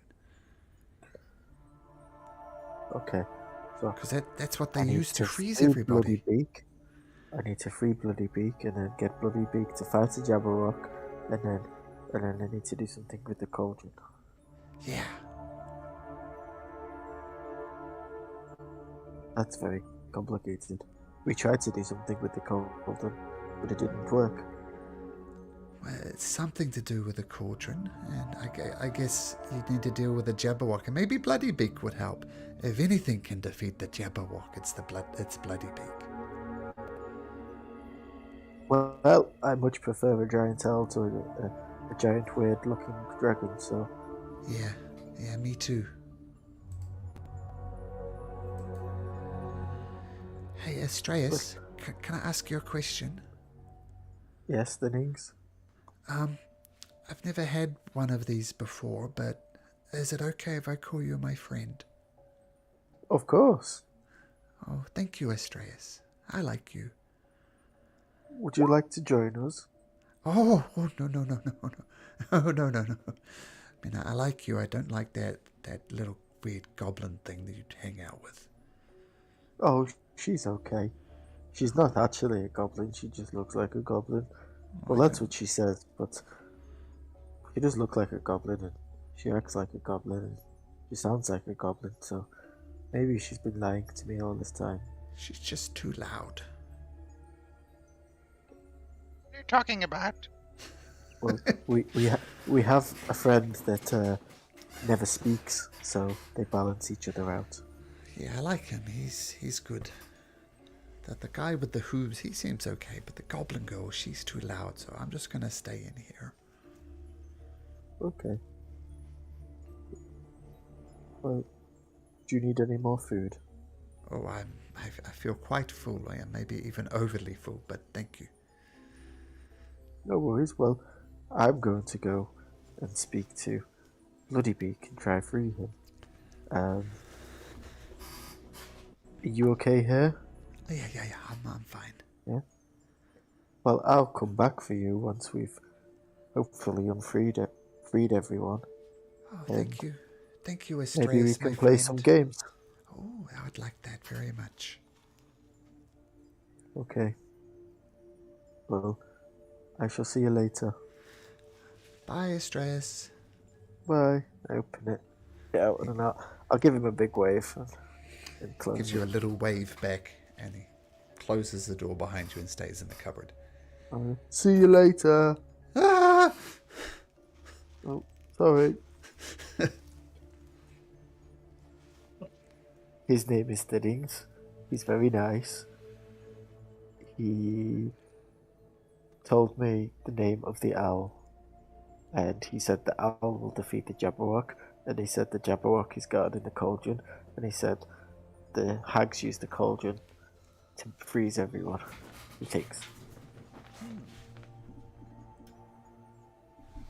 Do you think the Jabberwock's presence is preventing us from freeing Zybilna? Well, he said the League of Malevolence is here. But they can't get near the cauldron because of the Jabberwock. But then he also thinks we should get the owl to defeat the Jabberwock. But then if we get the owl to defeat the Jabberwock, then the League of Malevolence can get the cauldron. Yes. Then But I guess maybe the owl better... is better, and the owl will protect the cauldron. We could also just go deal with the League of Malevolence, but we're not sure where they are. I think when we heard about them last time, someone said they had set up camp somewhere near the palace, but we haven't seen them so far. You did see them at the base of the tower. Base of the tower. The base of the central tower, you saw them in there. Wasn't that just the hags? The hags are one level above. Oh. So, at the first floor here. Yes. Perhaps. Okay. And that must mean they somehow... Then they're the ones probably who blasted that knight through the door or sent him into the Tempest where it was frozen in time. Probably. He also said one of them is after the staff of the wizard. So they're looking for the unicorn horn to free the wizard so they can steal the staff. So that staff is probably very powerful. So maybe if we free the wizard, he can help as well. Yeah. You think the League of Malevolence might be frozen in time as well? No, he said they were guarding it. Oh, yeah. So, unless they're guarding it frozen.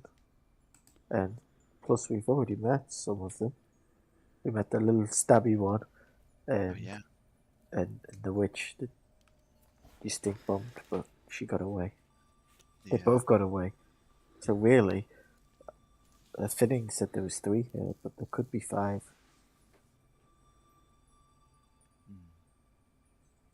And we can't defeat 5. But if we have the knights on our side and the wizard and the owl, We still need their real names. We don't have any. so Bloodybeak is the owl, and he did just tell me the wizard's name, but I forgot. Ringelrun. Oh, Ringelrun, it just came to my mind. Oh, so you found out some the most important things we needed. That's good. We can go helpful. try that.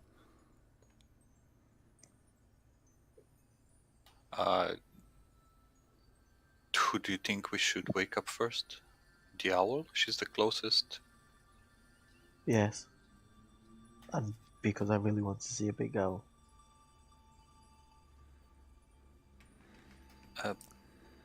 And on the way, when we go back to the wizard, we'll have plenty of those hard doors to open. See what's in there. If once we go back to the wizard, when we free the owl afterwards, of course. We also need to go upstairs. Yeah. Now, I just want to backtrack something. I got it slightly wrong. Remember I said, Matilda, you went up to one of the towers and it was empty? It actually Yeah. connects to another turret, another similar, just circular type room. And inside of that one, so just a short walkway across them, there's an enameled green coffer that rests on a wrought iron pedestal in the middle of this room. And this one. Yeah. Yeah. Actually, I'll show you how it works by bringing you over here for a second. And where is Matilda? And the rest of you are here. Where's Matilda? Oh, Kuhn. Sorry, Kuhn. here. There's Kuhn. Kuhn there. So I'll just drag you across to where you actually were. Let me just check something quickly. Yep. So when you climbed up that staircase, you appeared in here. So you're right here. And then notice there's a connecting staircase here. Okay. And if you go into there, this is where you see the enameled red coffer that rests on a pedestal of rotting wood in the middle of the room.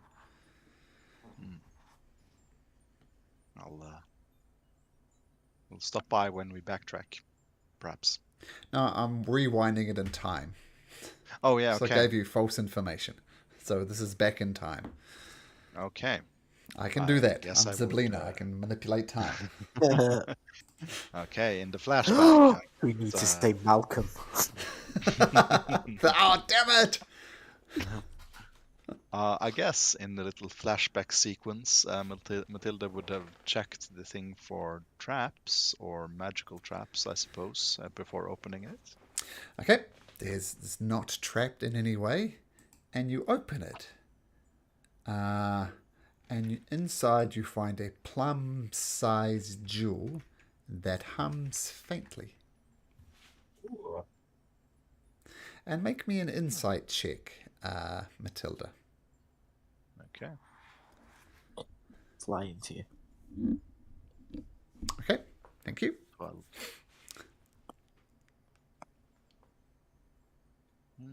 It seems the same size as the other plum-sized. What color Yeah, was we've had this three one? now, haven't we? Red.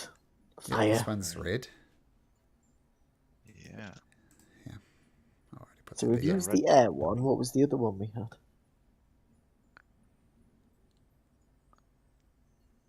Wasn't it No, green or something? Yeah, it was a green crystal that was something about Sibylna's enemies, I think. Yeah.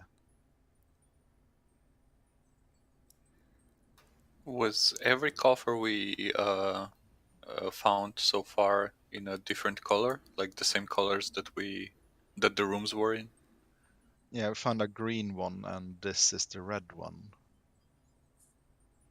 And There might what be was more. the one that the air elemental was in?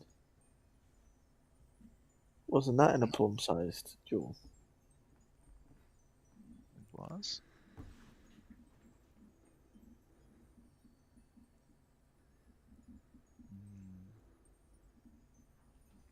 Can't really remember.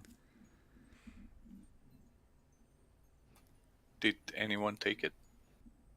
Yeah, I mean, we used it when fighting Granny Nightshade. The one with the elemental? Yeah. Oh, okay. Well, maybe we can identify it later, if you want to take it. Oh yeah, I'll take it with me. Okay.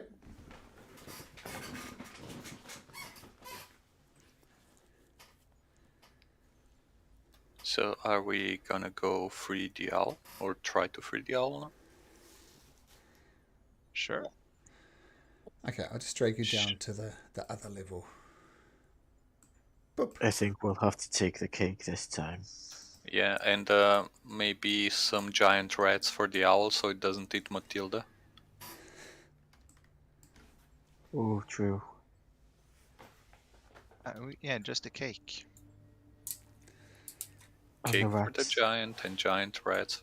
Giant rats would be like an obvious choice for giant, wouldn't they? Yeah. They're both giant. Loads of meat. No, the Maybe. rats are obviously for the owl. Yeah. Once I- we yeah. free the owl, it will be very distorted, I bet.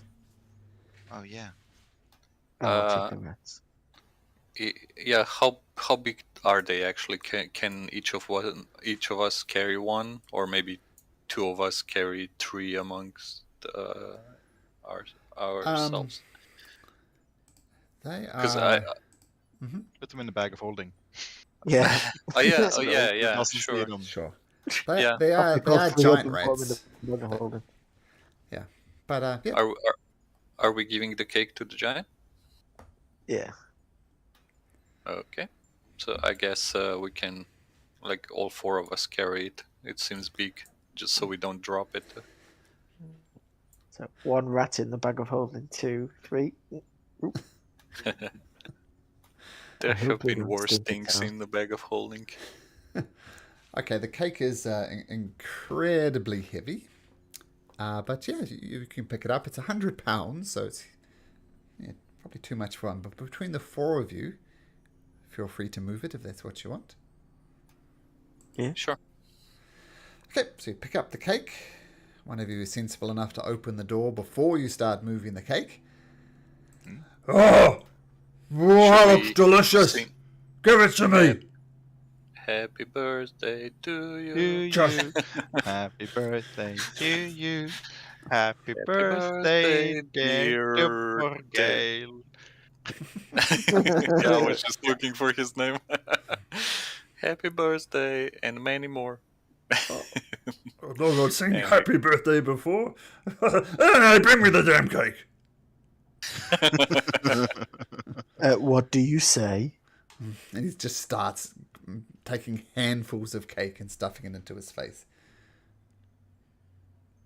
I guess that means thank you in giant. No, Okay, I so, know that. I know. Thank you, in giant. well, don't forget we got a cake for you. Job, job, job, job, job. We move on. Okay. You know, my kin usually have more manners. I know the owl is close, but there's a heart door here. Oh yeah, let's check it out. Curiosity killed Matilda and Kuhn. It opens. Ooh. Oh no. Inside, you see the walls of this room are lined with square compartments holding bundles of rolled paper scrolls. In the middle of the room, an elderly dwarf in grey robes with spectacles resting on the tip of his bulbous nose sits perfectly still behind a writing desk, facing the door. The door's quill is dipped halfway into an inkpot, and his bloodshot eyes are fixed on a sheet of parchment in front of him. I'll just. Oh wait, I don't want the Jabberwock to hear us. I'll step 5 feet in and just make sure if he's frozen in time or not. I'll call out to him, sir. You No awake? response. Okay, I'll That's you. approach further and I guess I'll take a look at the parchment, what he was writing. This is what it was writing.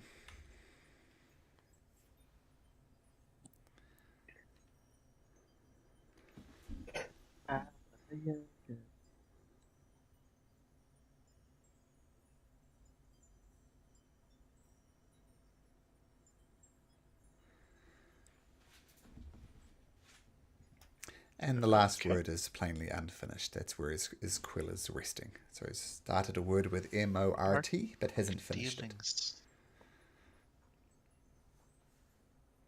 Dark dealings with mortgage. Mortals. I will check out the rest of the room. I don't know what these are. You start going through the records, and what languages do you know, Matilda? Or Kuhn, sorry. Common and Sylvan. They're all written in a language you don't understand. Muggle, let me see. Abyssal. I'll tell the others I found some documents in case anyone can read them. It's not an Okay. abyssal. I speak Celestial, Common, Druidic, Elvish, Giant, and Sylvan. None of those. Oh. It looks. I speak Draconic and Primordial. Nope. Probably Does it Dwarvish, remind since he us would of something? Nope. It's a very unusual script. Strange. So, it's got to be like Orcish, Goblin, Dwarvish. Deep speech. Well, I guess I'll put the documents back where I found them, Okay. since we can't read them. Well, yeah, considering it's written, half of the languages use the same script. Can either one of us tell what script it is? Make a history check.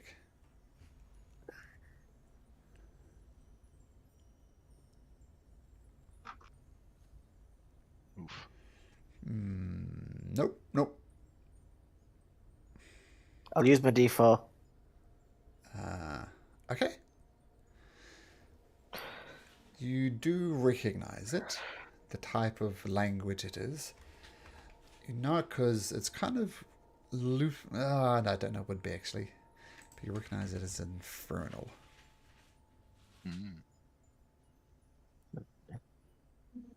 Oh. I'm going to cast guidance on myself again. Okay. Okay.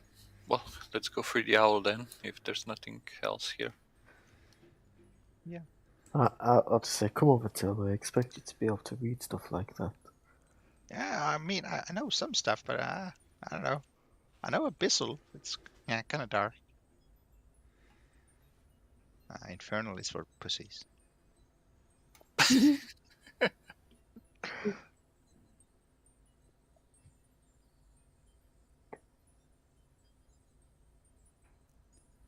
Matilda, no, I you forgot know its you. name.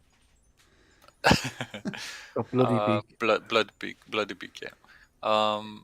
Matilda, you know you'll have to go in there to touch it with the horn, and Yeah. speak its name. Are you willing to do Yeah. that? Oh yeah, sure. I can. I have some Unless limited Idilux can pry teleportation. the bars open. If you, let me see if I can just borrow the bag.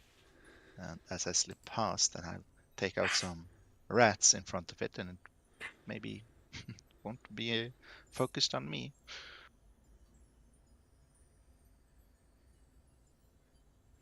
Okay.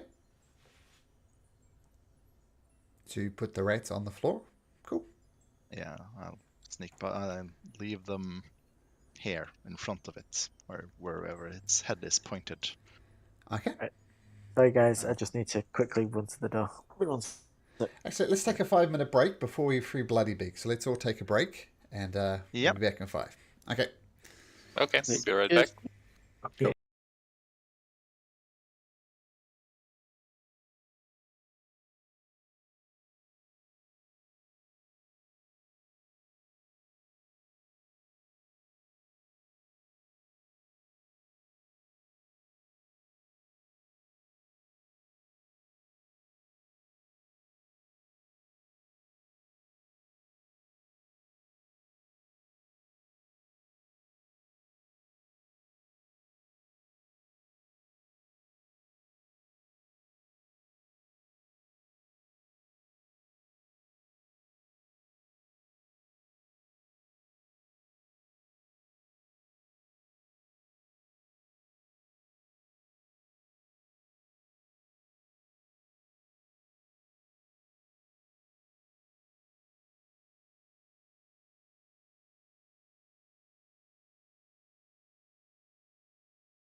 Absolutely.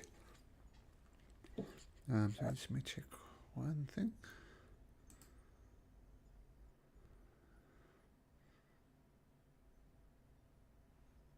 Here. Oh, there we go. Okay. So, you place the rats at the foot of Bloodybeak. What do you do?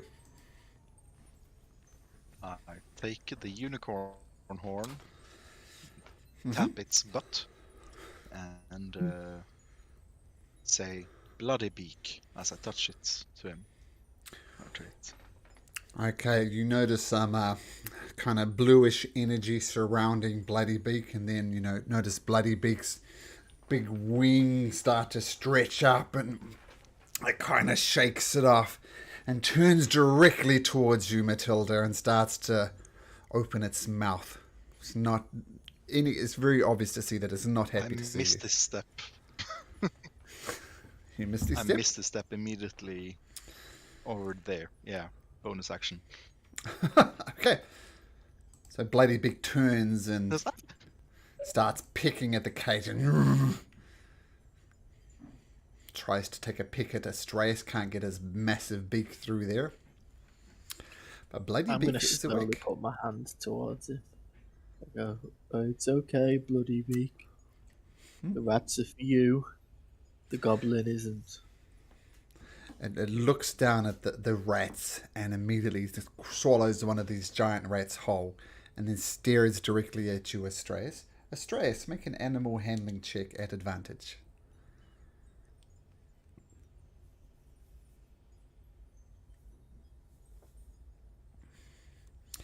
I thought it was advantage.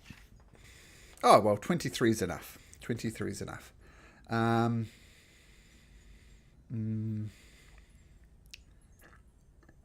Okay. Let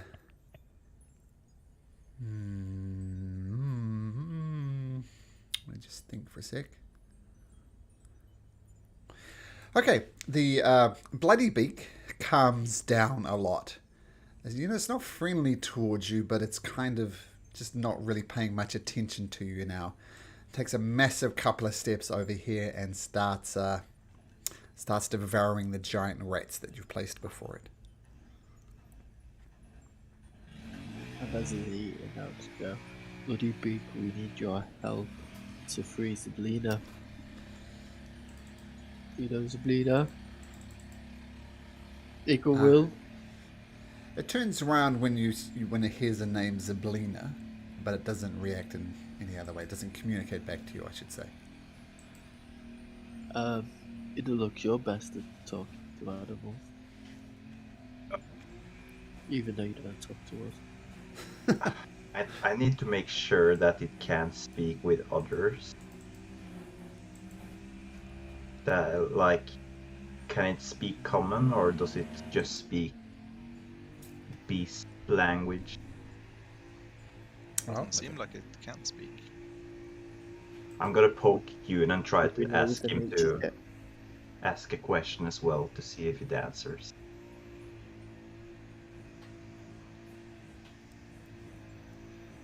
So you're.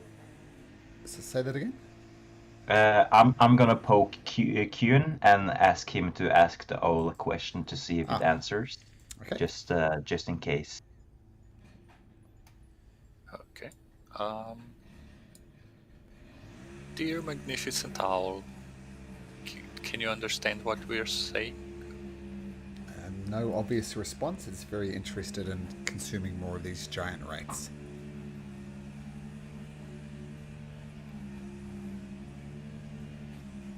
Shall we just wait till it till it stops feeding? Let's not disturb it while it's doing that. It gets through the giant rats pretty quickly, so you don't have to wait long. Okay. Then I'll repeat the question. Can you understand us? It turns around and looks at you, Coon. Tries to claw at you through the cage.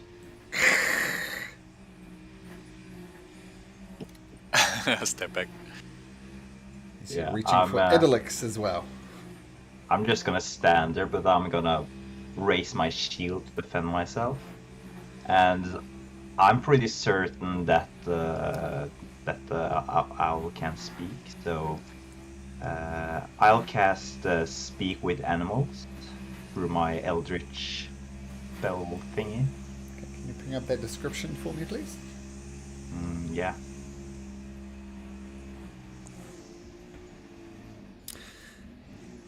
With beast.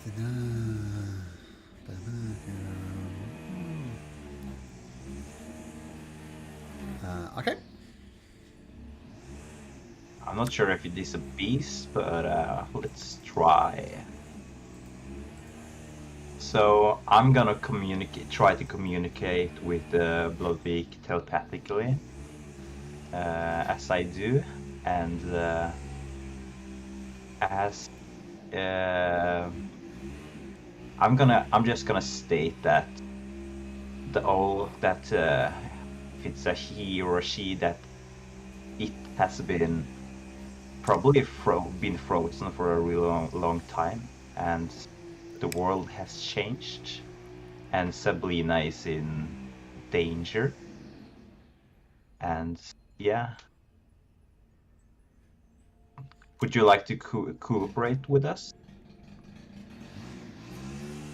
There's no obvious response from the animal. Does it make any? Does it seem like it's listening, or is it just fumbling about? It's just tumbling about, stretching out its wings. I suspect that perhaps this is not a beast. Yeah, I'm gonna shrug. Turn to the others and shrug. I'm gonna cast Minor Illusion of a giant rat on the floor over here. See if it goes after it. Yeah, it goes after it, tries to peck at it, gets annoyed that there is in fact no rat there. I'll keep casting a Minor Illusion, just putting the rat 5 feet further towards the door every time. See if it leaves the room. Gets annoyed by the lack of actual rats after the initial finding of 3 of them, and takes to its giant wings and leaves flies out of the palace. Well, let's hope it goes after Jabberwock or something. I don't know. I think we should wait for This sure- Jabberwock up. I think something else. Like now we know that we can wake people up with this. It's proven. Can we perhaps go back to the carriage where we stuffed those other The Knight and the Wizard, nightly right? looking- Yes. If Yeah, we wake up the wake them wizard, up. he'll know the names of the knights. Yeah, and let's try to wake up Zabilna again. I mean, Astreus confirmed that that was her actual name, but we used it on the cauldron, not on Zabilna. Let's use it on No, Zabilna. we used it on her as well. Yeah. Oh, we We did? used I thought we... Tasha, Egil. We said Okay. Igold, Natasha, and Zabilna. Yeah, her name is something else. Okay, maybe the Wizard will know, or the Knight. Hmm. Plus, Do we you have think all we should those wait rooms for to Jabberwock explore. up? Yeah. Well, I can always cast Silence again if you give me 10 minutes. If we get through the other side and we wake it up, hopefully it might fly off, and then the owl can fight it. Yeah.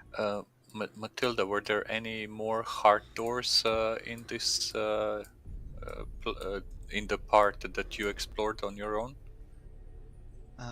There was a heart door in the corridor that we stayed at, and then there was a heart door leading to the bathrobes and stuff. But I didn't check the other doors. Okay, so the plan is to go back to the carriage. On the way, we explore the hard doors, and if we can't figure out anything useful at the carriage, we can return to Envy and give him... Oh, we won't have the crown. Yeah, eventually we can eventually return for the crown and give it to Envy to open the other doors. Yeah. I hear There's something going on outside the door. I'll peek the door open quietly. Okay. I'll just stop Matilda and say maybe open the side door and peek from behind the corner. Like, I mean, Oh, yeah. this door. It's already open. It is open. So you have I'll a sneak peek around the over here. corner, and you see Bloody Beak and the Jabberwock going at it, hammer and tongs. The Jabberwock is very much alive. You see them clawing and going just at each other's throats. You see them start crashing out, and they leave the palace. And you see the Jabberwock just taking off. It looks completely outmatched by this massive Bloody Beak. And you see as Bloody Beak chases the Jabberwock right out of the palace. They start fighting. Yeah, that's a bit of a spoiler when I showed you that before. But yeah, Bloody Beak, the Jabberwock are going at it, hammer of tongs, and you see them leaving the building. For now, at least, Bloody Beak and the Jabberwock have gone. Yeah, shall we try to Gotta get grab the cauldron and carry it with us? Yeah. Is it? We have to be quick, because surely, and then I guess Silence isn't here anymore. Probably no. not. We have to take just- it quick, because I'm surely the hags will have heard this. Is the cauldron like small enough for us to carry it, even if all four of us need to? Let me have a look.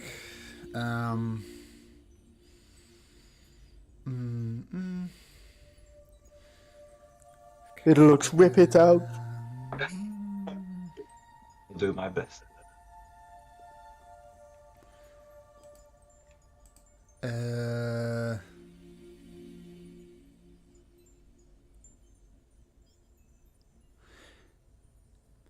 Yeah, you can pick up the cauldron. It weighs about 80 pounds. It's heavy, but you can definitely pick it up. Yeah, we will, and we will Eight carry with it with heavier. us into this hallway. Okay. You can get it, it looks. By myself. Think maybe Yeah, someone yeah. could try to help me. Might be I'll help clumsy. I don't want to spill it. I'll help you. You take Thank one and I'll take the other. Yeah, let's cooperate with this.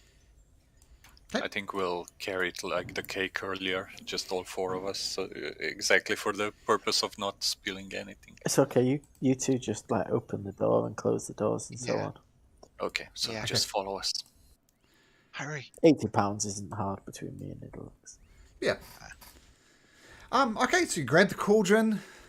You hear the screams of the Jabberwock and Bloody Beak kind of outside of the building. But for now, you've got the cauldron. Yeah, what do you do? Carry to the carriage, carry- I guess.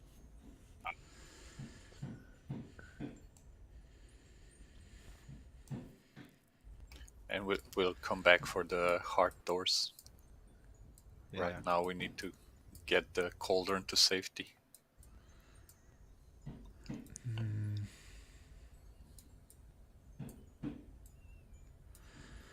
Okay. So I just take the unicorn horn and this must be the guy, right? Okay. Oh wait, we left Zabilna somewhere else, but we don't know her name. Yeah, so Yeah. we'll leave her there. She's upstairs. Well, tap him, tap the wizard and say, "Ringle run." Just With a unicorn before you do that. Oops. What's going on here? There we go.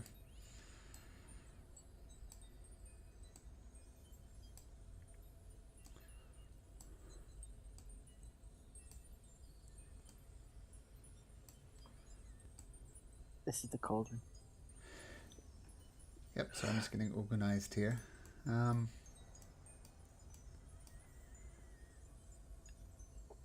I believe that belongs to us.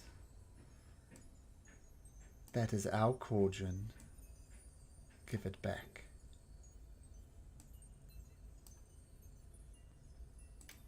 Oh shit! Star form. Okay. Archer. Jabbed Ringle run with the unicorn horn. Wake the fuck up! Wriggle run! Okay, so these people. Oh, there's one person here that's hidden for some reason. He comes in and says, "I believe that is our cauldron. Give it back." And Astraeus, you're going to flip it's into ours. star form. Yeah. Like they startled me. So you're going to walk in front of Ringelrun and tap him and say, "Ringelrun." Yeah. Okay. So before, sounds of you guys are going for it. Something happens first. Now, if you remember, Matilda, when you found Ringelrun, he... sorry, I'm just jumping all over my notes here.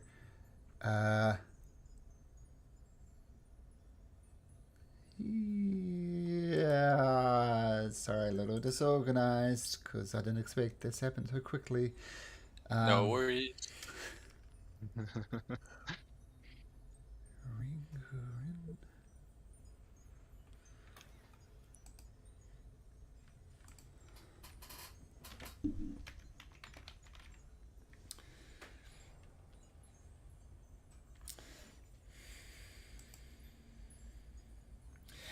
Okay, so the good news is that Ringelrun, you see him coming back to life.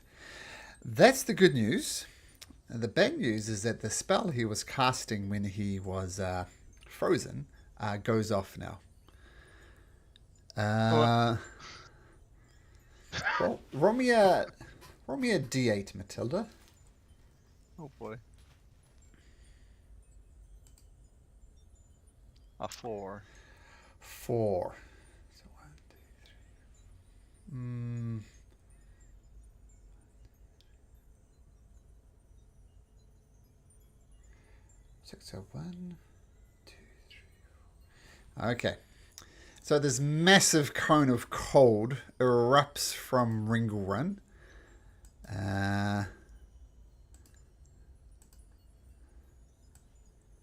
This sort of size. Oh wow. And he's pointing it in this direction, which is what you had randomly for. So 1, 2, 3, 4. It blasts out like this. Yeah, so No one. Wow. oh yeah. See, 1's north, 2's yeah, and you just go around the compass rows. So, what'd you roll again? 4. So 1, 2, 3, 4. Yes, this is right. So blast off in that direction. Roll me an 8d8, Matilda, since you triggered this spell. We're finally gonna open the carriage. Those horses are gonna shatter. 32. Okay. Let's see exactly the properties for this device. You might have blown it up, Matilda, kind of by proxy. Oops. The carriage just explodes into splinters. The carriage is destroyed. Let's make sure it's not immune to anything.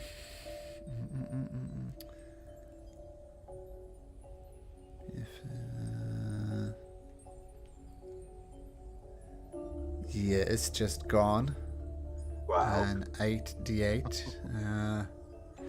And the both the Pegasus, that are the glass ones, they are severely damaged by the blow as well, though they hold firm. But they've taken a lot of damage from that, and this is taking a lot of damage from this. Ringelrun comes to life. And boosh! The whole glass carriage just explodes into splinters. The glass Pegasus takes some damage as well. And it sounds like we're rolling for initiative. Alright. Because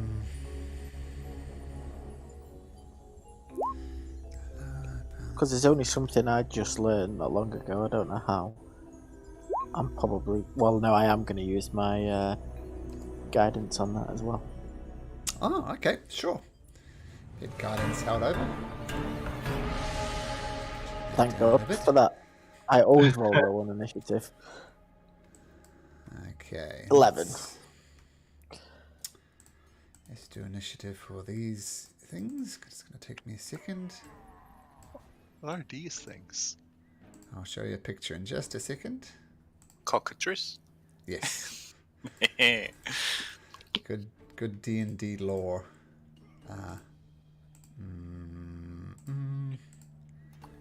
remember because it was the first monster I scared my players with 15 Is years it a ago. chicken? Oh. It's way worse than a chicken, yeah, but it looks like one almost. Alright, as I said, I'll show that out in just a second. And by the way, when the staff goes off, you hear this person here saying, "That's it! That's the staff that I want! Get it! Grab it!" And I got everybody into initiative shortly. But what do these creatures look like? They look like this. The wizard isn't in initiative, right? Ringoran, I'll get him there in just a second. Yeah. That's what the birds look like, kind of like chickens. Yeah. Cute. This is what the that guy looks like. And Keelik looks. Oh, I showed you Keelik. That's what he looks. Oh, did I? Yeah, that's what Keelik looks like anyway. And Ringoran. That's what. Oh, Ringoran, and yeah, there we go. And I'll just get Ringoran in the initiative order. And then we will be good to go. Warduke looks like what Ares should look like. God of War. God of War. Kuhn, you're up first. What do you do?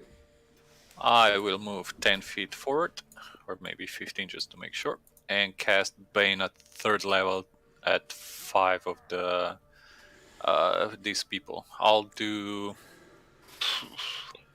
the main 3 guys, I guess. Okay. These 6 are all like the enemies, right? Mm-hmm. Okay. And two of the cockatrices. I guess I'll leave the one closest to me out of the Bane. And they need Okay. to make charisma saving throws, DC 16, I think. And how many of the chickens? 2 out of the 3. The one closest to me is not Bane. If you... Okay.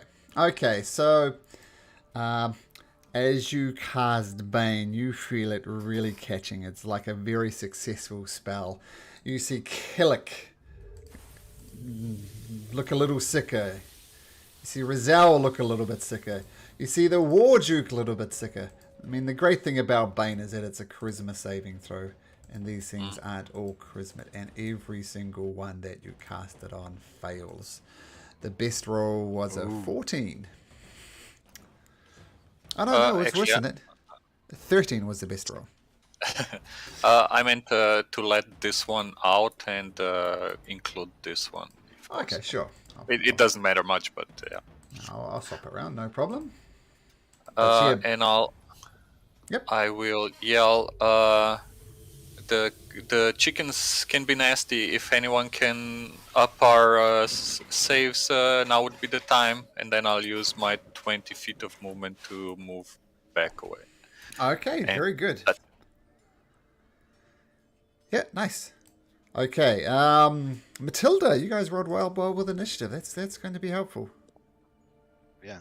I'm gonna frantically say to Ringleron, the League of Malevolence is here. Give me the name of your 2 companions, quickly. Ah, the one to the south of me is Strongheart. Do him first. Okay, but first, I gotta do something about that strong-looking guy. I'll be back for him in a second. Ah, And I'll look at this guy. He's gotta get out. And I'm gonna use my witchcraft on you. Yeah. He's gonna Matilda's gonna cast polymorph and try to turn him into a newt. Who? This This is guy? Baned. Yeah, This one? this armored-looking fellow. Yeah. Okay, War Duke. Okay. Well, first of all, I'm going to roll d4 because I'm going to forget that. 4, so that's good. And you're trying Nice. to polymorph him. What type of save is it? That is a wisdom saving throw. Let me check if there's any special things in him. Okay, so you cast polymorph on him. He gets a -4 to the roll. And you see him twist and change. And he is a little newt running around on the ground. Finally, I've become the master witch. Mistress witch, yeah. That kind of And looks like a I'll, newt, so that guy there is the newt. Okay, so yeah, polymorph goes off. The guy twists and turns and he screams as his form is changed. And for all purposes, he is in fact a newt. Excellent. Okay, well done, Matilda. I'm gonna run back 15, 20, 25, 30. And I'll get ready to... I guess I can't use my unicorn horn since I've polymorphed, so... But I'll do that next time. It's an action to use the horn. Yes, so I'll do that next turn. Okay, Italix, you're up. Yeah, I think I'll drop a spiritual weapon about here between Sure. all the cockroaches. What does it Taking look form like? as a big hammer entwined with vines and woods Okay. to represent Sylvanus. And I believe that's my bonus action. It is. And for my main action, I think I'll use my breath weapon. It's say 15 feet cone, right? And I believe, yeah, I think I'll hit both of these cockroaches without Let's have a look. looking at the cone, perhaps. Feel free to position the cone. There we go. Yeah, it looks fine. Oh, sure. So both of the cockatrice. Okay, Yeah, sure. Right. Yeah. Okay, and feel free to and- place a spiritual weapon where you like. You should This be able to is move. fine right here. Yeah, this is fantastic.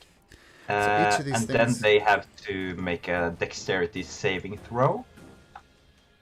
Okay, dexterity saving throw. So that, even without the D4, what's the DC? 14. Yeah, even without the bane, they fail. So I don't need to roll the D4 because they fail anyway. So how much damage do they take? They take 2d10 psychic damage, which is 13. 13, nice. By the way, aren't you attacking with the spiritual weapon as well? Yep. you can do Not that this as- turn. Oh, I no, think you can. I think Yeah. No, I you Yeah, can. you attack can this turn. immediately. Oh, Yeah. amazing. I thought I had to use the bonus action to summon it, but if you say so, I'll No, gladly okay. use it to attack as well. And since I summon it at level... which level do I summon it? Yeah, level 3, which means 2d8. I think... You need to hit it first, but yeah, it's... Yeah, let's try hitting... Oh, yeah, yeah. never mind. Well, yeah, that's a Yeah. trombone, I'm afraid. Let's get those out of the way early in the By battle. the way, it's only 1d8. I think it improves for every 2 slots. So Oh yeah. Oh, is it every 2 slots? Oh. yeah, unfortunately, you gotta upcast it to 4th level and then to 6th level and then to 8th level. Yeah, for every 2 slots. damage. I Yeah. should have used the second entire spell instead of third. Oh Well, well.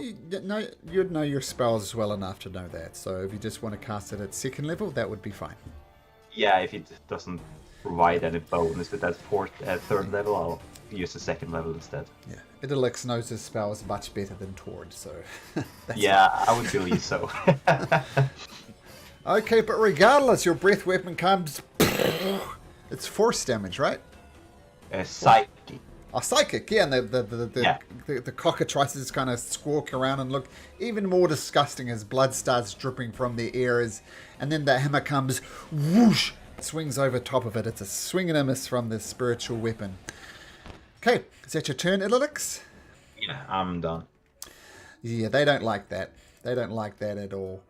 And they let out a horrible screeching sound. And come forward. This one comes forward and tries to bite you. And buries its teeth, tries to sink it into you. Rolls a 9. So it does actually hit you, but it clanks off your thick hide. Doesn't get through. The second cockatrice sees you beating up other things. They're all going to come gang up on you. The second one launches at you with a bite. Yeah! Time rolls a 19. Does a 19 hit you, Idolix? I think it does. Armor rating class of 19, so... So take 2 piercing damage and make a Constitution saving throw. This is why I said we need to blast. Constitution. Oh, wait. No, minus D4. Bane. Oh, no, this one isn't baned. No, this one is banned. Yeah, so carry on. Constitution fade. So you feel the bite go in, and then you feel your body start to stiffen up as if you can't move, but then, boosh, you break free from it, and whatever the effect the cockatrice is having on you doesn't happen. Ringelrun says, a free strong heart, free Mercion. I'll deal with these assholes. And he swings over here, and I wasn't expecting to say that.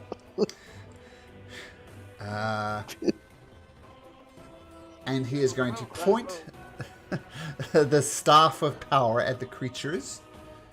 Oh no, it attack +7. So Stone the staff. oh yeah, one creature. So let's gonna have him roll a d20, see if he hits. 13. Yep, he's gonna point it at the other wizard.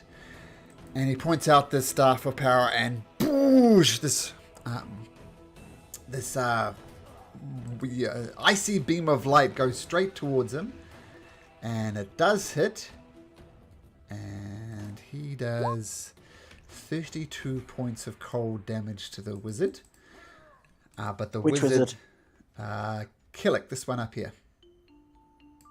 Okay. Is the other one not a wizard? The other one, no, he's not a wizard. He looks like kind of a rogue or archer or something like that.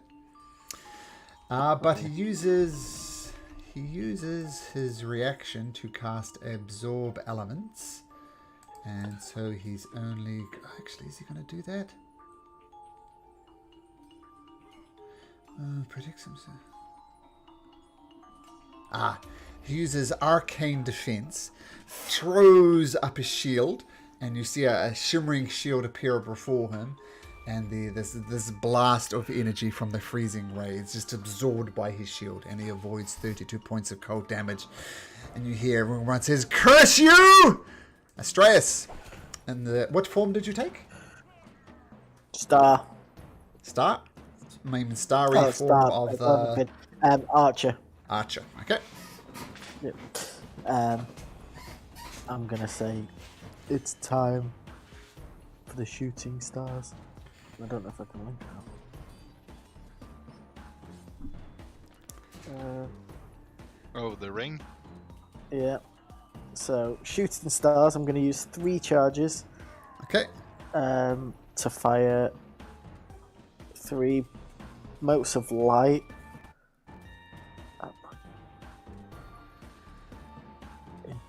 15-foot cube. Wow. Okay. Can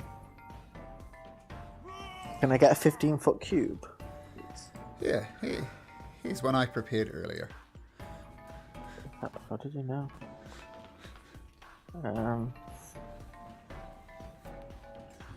Don't want to get war thingy. That would get those 3, but not War Duke, right? I definitely won't get War Duke. Sure, I'll let you get all 3. So all 3 need to Make a dexterity saving throw, DC 15. Okay, we'll start with this guy. Dexterity saving throw. Okay. And Oh, and they're all Mazel. baned. Yeah, yeah, I've got that in mind. And the cockatrice. Dexterity. Oh, so Killick. What's the DC? 15? 15. 15. Okay, so Killick rolled a 17. The wizard. Let's see if the Bane helps. So that drops it to a 14. So he will be affected. This guy here rolled a 20. That's going to work regardless, even with a 16. The cockatrice rolled a 19. So let's see for the cockatrice. So there we go. Oh, wait, actually. Yeah, thanks to Bane, everybody except the middle guy fails. Only thanks to Bane, though. Okay, so roll damage. He would just take half as much. Okay, sure. Alright. 16. So 16. Yeah, Bane's paying off already. 16 to him. Isn't that 3 times? Because I use 3 charges. For every charge you expend, you launch a glowing mote of light. Oh, okay. For each charge, each creature with a... Does that mean they have to make the save 3 times? You spend 1 to 3 charges. For each charge, launch a glowing might. That's 3 modes. I guess it is. Okay, let's get there in a second. By the way, 15 didn't the people. cockatrice save if it had a 19 minus 4? Because it matched the... So cockatrice save. Okay, let's do this first rung of shooting stars. So the cockatrice does save. So it takes 8 points of damage. This guy didn't save. So he takes 16. And this guy didn't save. So he takes... I think the middle guy saved, but Kellic... Kellic failed. Yeah. Yeah. Okay. So he failed. Okay. Yeah, let's do 3 saving throws. Let's just do Killick first. So 2 more deck saving throws. Duk duk. One of them will fail. The second one, both of them will fail. So roll 10d4.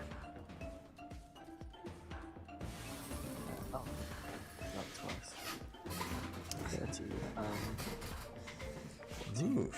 Okay, so they just bounce onto him, shoot him, and as the stars fly towards him, he's looking bad, but he's not quite dead. Let's do Rizal next. Altogether. Now, Rizal will make 2 more deck saves. He fails one. He fails, actually, unless this is a 1. Okay, he fails both of them, so 10d4. Okay.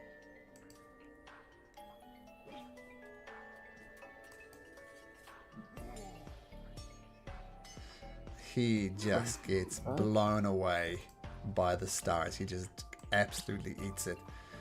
The cockatrice. 2 more for the cockatrice. 1, 2. Okay. Yeah, it's impossible for you to not to kill this cockatrice. And boosh! 2 of them go down. Stress. Well done. Okay. And I'm going to use my bonus action to shoot an arrow at the wizard still standing. Okay. So taking aim with your bow, taking a shot. Just trying to find it. I don't know what it is. There we go. Okay, you take a shot, aim up to him, but with his massive arcane shield in front of him, it doesn't hit. Just bounces off his shield. Okay. Okay. And I'm just gonna slightly stand behind it. Looks. You could use your bardic inspiration for the attack. Oh, okay. What dice is that? Because if you miss, you still keep the inspiration, so it's fine. Okay. What's the dice? An 8. D8. So that's a 17? 17. Nope. Not with this arcane shield that he has off, but a good try. And accidentally deleted you off the turn order, Astraeus, but I put you back because there's Razil who doesn't get a turn. Okay, War Duke is going to slither around. Does he get a save at the end of his turn? I don't think he does. No, I think that's the good thing about polymorph. I link the thing here. Unless he takes damage, right? Yes, I think so. Okay, Killick is aware of this type of effect. Can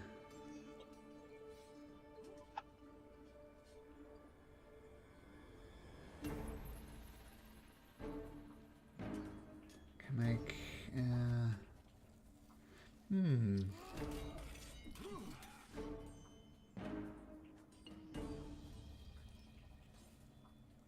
So actually gets 3 attacks. Okay. 20-foot radius.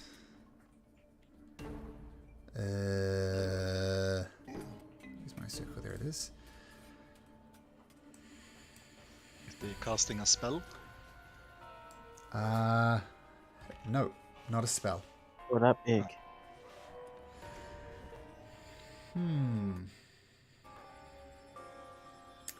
It's going to avoid his ally, of course. It's Ain't going got none to- left.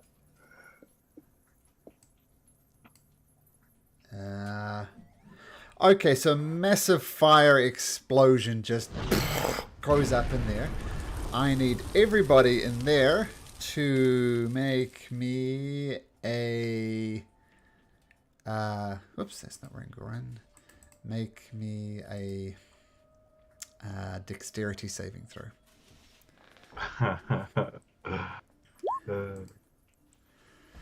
Kuhn, no. Ooh. Astraeus, yes. Idylix, You're the yes. most dexterous of us all. So, yeah, Matilda, you avoid it. Ringoran doesn't. He is going to make a dexterity saving throw. He passes. And, yeah, these people frozen in time. They're going to fail. They're going to plain old fail. So the explosion just erupts around. It kind of looks like a fireball, but it's not a fireball. It's a special thing that he has. And 10d6. Can I use my reaction to dampen elements for Kuhn? Sure, that's a thing you can do. Yep, so it's 33 points of fire damage. Oh, thank you. Fortunately, Maricon, you see her burned, charred body fall to the ground as one of her legs burned off. Strongheart manages to survive the blow. They can take damage frozen. What?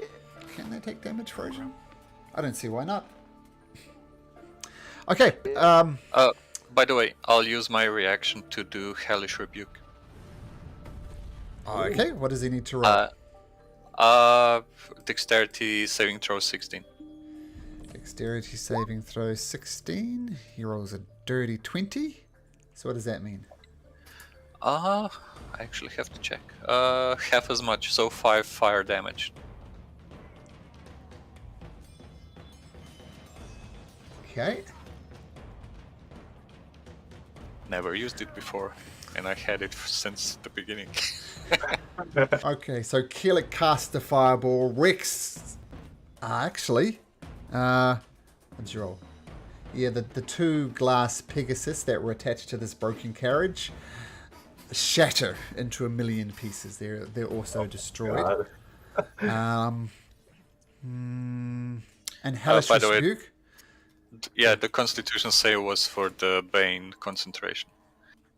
Oh, okay. And did you pass it? Yeah, I You took did. 16 points of damage and the save was 19. Oh, I see the con save now. 19. Very good.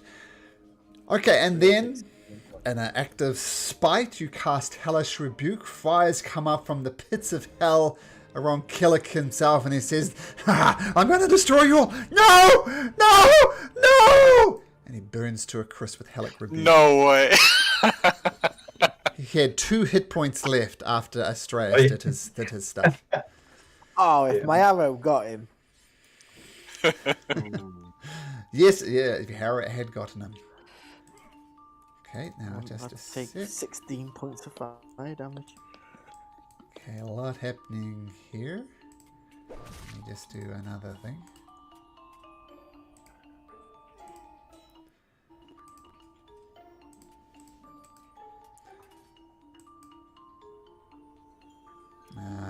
Sorry. Many moving parts here. Let me...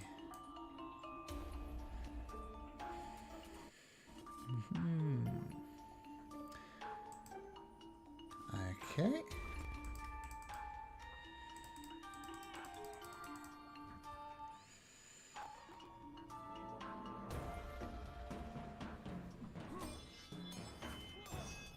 Okay. So, Killick, that was his turn. Didn't go as well as it hoped. He does fall to the ground. Kuhn. Oh, new turn. Okay, so just let's do an Eldritch Blast on the one that isn't Baned. Okay, sure. So Eldritch two Eldritch Blast away. Blast. Okay. First one hits. Second one hits. 11 force damage. Okay, so the one that isn't Bane, it takes both of them like a champ. Doesn't kill it. Oh, and actually, I haven't we'll put one of these cockatrices in turn order, but it's a dead one anyway. Okay, we'll just go from here. One of them didn't get a turn. That's right, but 2 Eldritch Blasts wrecks this chicken-looking creature, but does not kill it. Okay, that's it for now. I'll just tuck myself into the corners here, and that's it. Okay, so Eldritch Blast going off. Matilda, what do you do? I guess Mercian's corpse is burned up. Or is she? Is she beyond saving, or would like Healing Word help at all? Because She I looks have a severely burned. bonus action left. Then, as a bonus action, if I may, I'll actually do one of the new features that I got as a Celestial Warlock, Healing Light, which is I have a 2d6 healing pool, and I can use it as a bonus action. So I'll use it on her. I'll use both dice, so 2d6. Okay, so roll 2d6. Okay. And that was just one die. I need to roll another one. Sure. No, that's not what I wanted. I'll just roll a d6. Why am Sure. I complicating things? Okay. Oh, So double sixes. double sixes. Wow. Okay, so the healing it light helps at all. emits. Okay.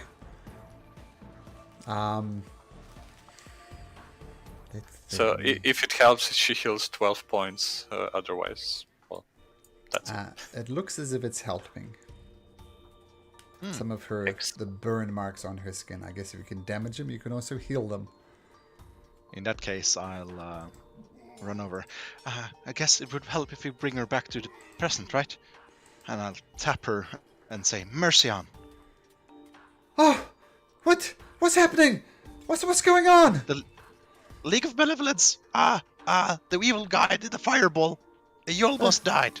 Oh, thank you for saving me. I've never been saved by a goblin before. Thank you. That's a satyr, the one hiding in the corner. Oh, okay. That was the setter. Okay. I've never seen a goblin before either, or helped. She starts panicking, but I can roll her into initiative now. Don't hit the newt. There's 2 cockatrices though. Okay, got it. I'll go. I think I'll go prone next to strong heart and slightly use him as a shield in case something happens. Okay. Yep. So Mercion is up. Idolix. Yeah, I'm gonna take. No, actually. What? What you're going to do is you are going to make me a wisdom saving throw, please. Ooh, okay. It is my strong suit, so. Okay, from the corner of your eye, you. What have they got? Okay. You see Oh no. Scabatha, There Nightshade, Oh no! pop her head behind, tried to cast a spell on you, didn't work. Just as you see her, and she ducks back behind into this room. Which room? Did I see the location where she was? Yes, you did. I'll show you it again.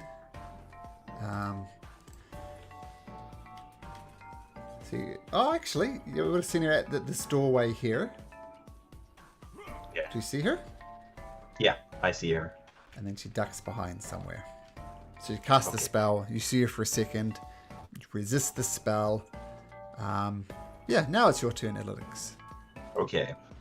As I see her presence, well, it looks can't speak, but he can certainly roar and scream and stuff like that. So I'm gonna point at this location and I'm gonna like roar. So to like get everyone's attention towards this location. Uh-huh. And I'm gonna take the dodge action. Okay. And I'm gonna use my bonus action to try to hit this cockatrice with my spiritual weapon.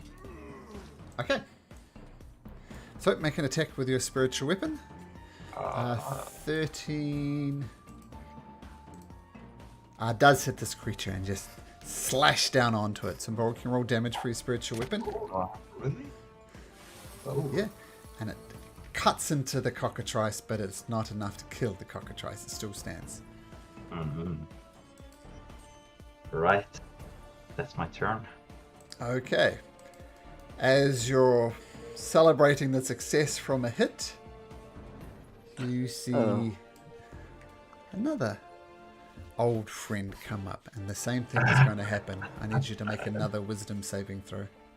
Alright. Is it something I can counterspell? Well, let's have a look. Do you have line of sight on her? I think just. You haven't used a reaction for anything, Matilda? Not yet. Then you can certainly try. Okay, I'll counterspell at 3rd level. Okay.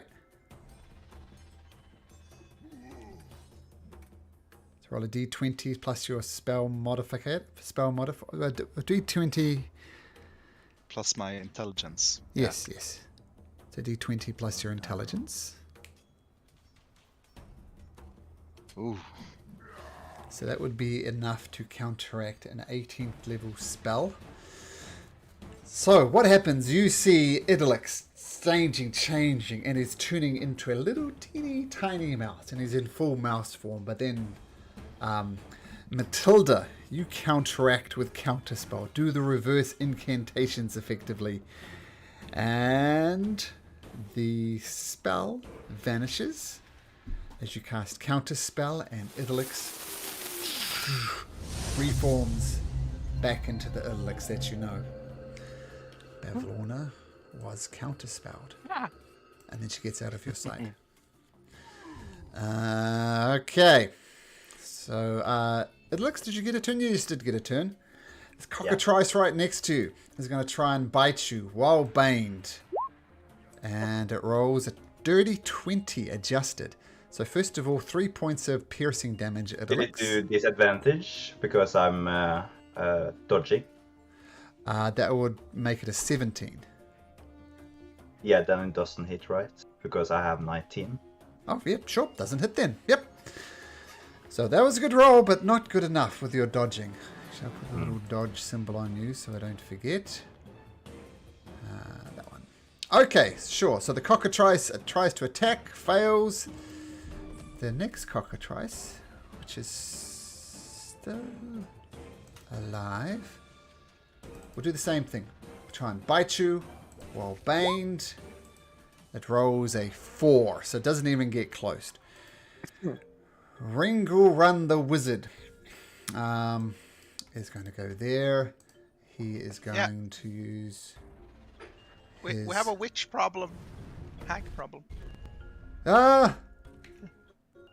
He's going to...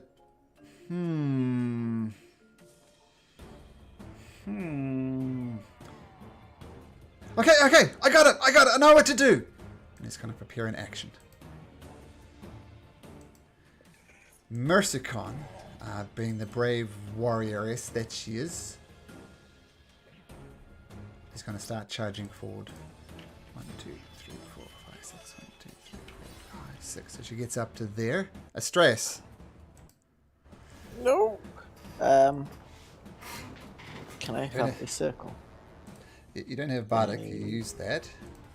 How big a circle? No, I keep it. Oh, you keep it. Keep it if you fail. Oh, okay. 5 foot. Please. 5 foot radius? Yeah.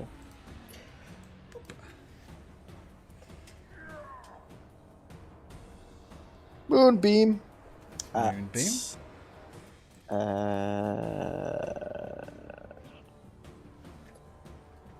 Third level. Okay. And you're concentrating on that, I believe. Yes. And nothing actually happens now. It's for when they move into the moonbeam or start their turn there. Okay, so you cast the moonbeam. The whole place gets suddenly lighted up as the moon starts coming in. And that will be your turn. Bonus action. Sure. Which one looks most damaged? Oh, the baned one for sure. Okay. Archer one, so that one. Okay.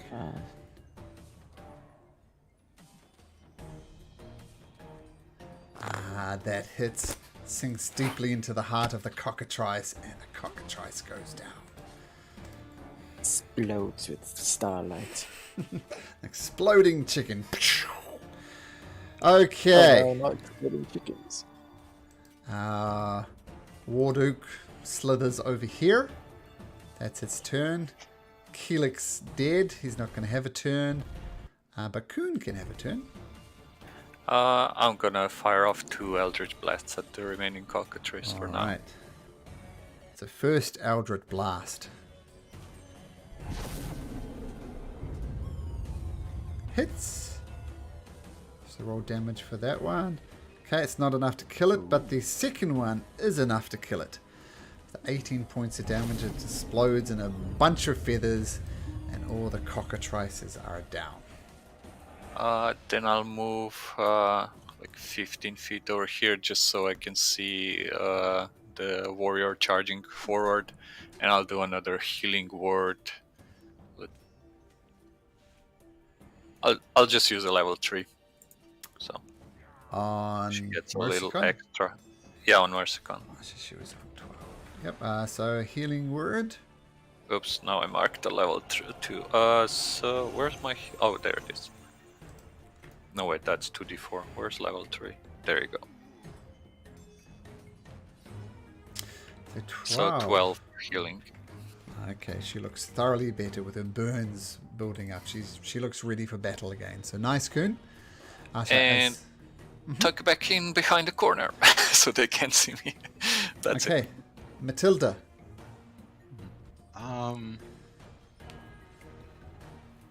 Did you say you spoke Sylvan? It looks. No, I I do. think that's a straight. Yeah. Oh yeah, okay. And I'm just gonna shout in common then. It looks. Pick up the dude to throw him off the balcony. And I'm gonna tap Strongheart and say with the unicorn and say Strongheart to wake him up. And Strongheart. I'll be honest, my internet went when you started speaking to me. What did you say? Oh yeah. I shouted at It looks to pick up the newt and throw it off the balcony. Oh, to me. No, to It looks, but yeah, either of you. But yeah. Okay, so that was... yeah. Okay, so... Wake up. Strongheart. Strongheart says, Oh, thank you, little goblin girl. I see. What do I see? What's going on? Ringo League of Run! Malevolence are here. They're really not, more of League of not really that good. Burn! But we have hags. 2 hags. Could have been 3, but just 2. But dangerous. Okay, Be careful. I will charge forward and dispatch these hags from the realm of the living. But that's not his turn. Yeah, and I'll crawl. Then 20 and just 30. Hide a bit behind the rubble of this destroyed carriage, if there's anything. Okay, so several things happen next. Skabatha walks around the moonbeam, gets ready to do something. That fires off Ringo Run's prepared action, and he's going to cast Banishment. His DC is 13. Okay, let's go to Skabatha.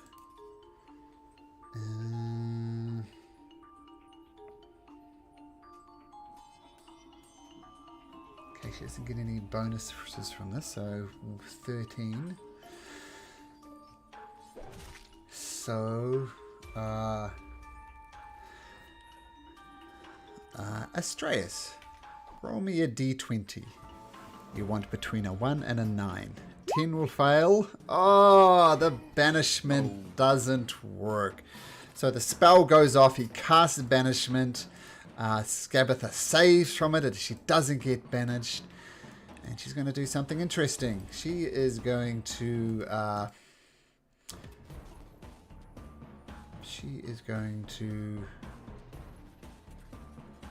is that Skabatha? That is Skabatha. She is...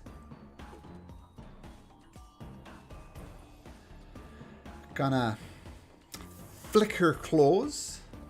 2 tiny darts shoot from it. It hits Warduke, does 2 points of poison damage to it, and he becomes back to life. And then Skabatha goes somewhere, you don't know where. Actually. And now Warduke is back. He's still baned, but I need to roll him into initiative. 1. Wow, shit. Okay, so that's Skabatha's turn. Idylix. Newt. Yeah, Newt. Question. If I were to try to pick up this Newt, would animal handling... He's Warduke. Warduke was a newt. He's Warduke again. Is he back to... Okay. Yeah, Skabatha damaged him for 2 poison, and he turned back. I guess he takes 1 point of damage. I see. I was looking forward to throwing him into the abyss. But oh well. That's a good idea. Nonetheless. Then I need to think of something else to do. Maybe I'll just stick with the old strategy. Move the hammer for some hammer time. Use my bonus action for that. And try to hit him with the bonus action. Sure. 16. 16 just bounces off his armor. Swing and a miss. Okay. Oops. Well, I am feeling somewhat lucky, so I'm gonna try to do Sacred Flames on him as well. So you have to do a dexterity saving throw of 15. Okay, dexterity saving throw of 15. He's not very dexterous, but rolls a 17. So your Sacred Flame does go off, but he just dodges it. Yeah, Bane. Oh, Bane. Okay, so 17 minus 1 makes it a 16. Okay, so yep, Sacred Flame just boosh. Alright. Okay, yeah, I think I'm gonna relocate here for some reason. Yeah, I'm done. Okay, for some reason, that is suspicious. Okay, Bev Lorna, Brightshore. She scuttles around to the top. She is going to...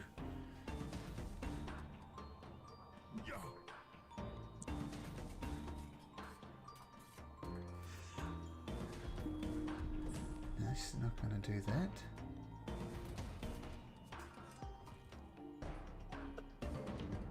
She is going to do that. Make me a wisdom saving throw, Idolix.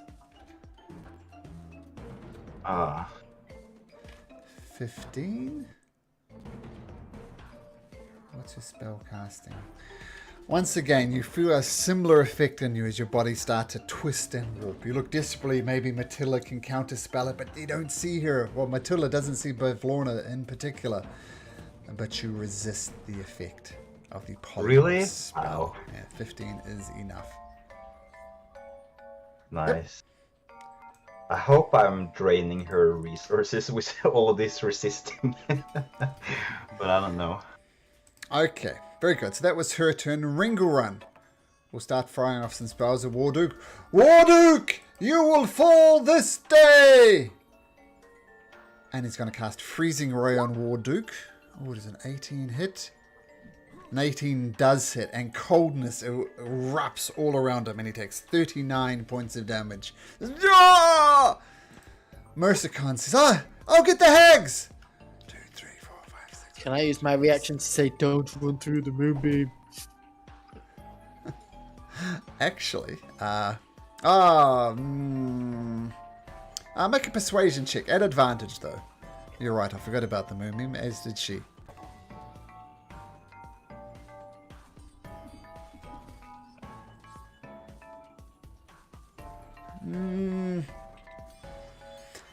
Yeah, I think that's enough. So she stops prior to the moonbeam.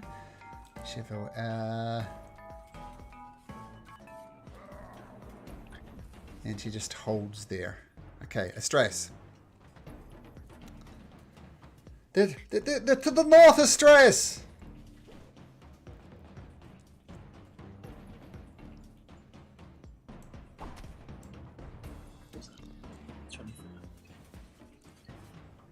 Move 25 feet there. Okay, so I'm going to see him. So I'm going to move the moonbeam straight over the top of him. Okay. Yeah, that's not to the north, Mercicon. I would have just made it go straight. I can't move that. So Oh, sorry, I'll move it. I'll allow you to move it. I locked it down. Should be able to move it now. thank you, go. Okay. And then we'll lock it down. Now, Fire one of them or fire Warduke. I'm gonna turn around and fire my bow at Warduke. okay. So taking a shot with your bow. That does hit. Sinks, find a little chink in the armor, and he lets out a little yell. He's been a newt, he's been all sorts of things, but now he's he's annoyed. Okay, that's your turn of stress. Yeah. And the moonbeam won't affect them until their actual turn, because they didn't enter it, you put them there. Yeah. Strongheart, 1, 2, 3, 4, 5, 6, 1, 2, 3, 4, 5, 6. He comes up to Warduke, ready to attack him. Now, it is finally Warduke's turn. What do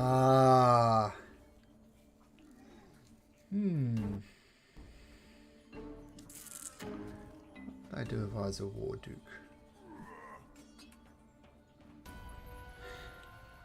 He looks down at Idolix, smiles.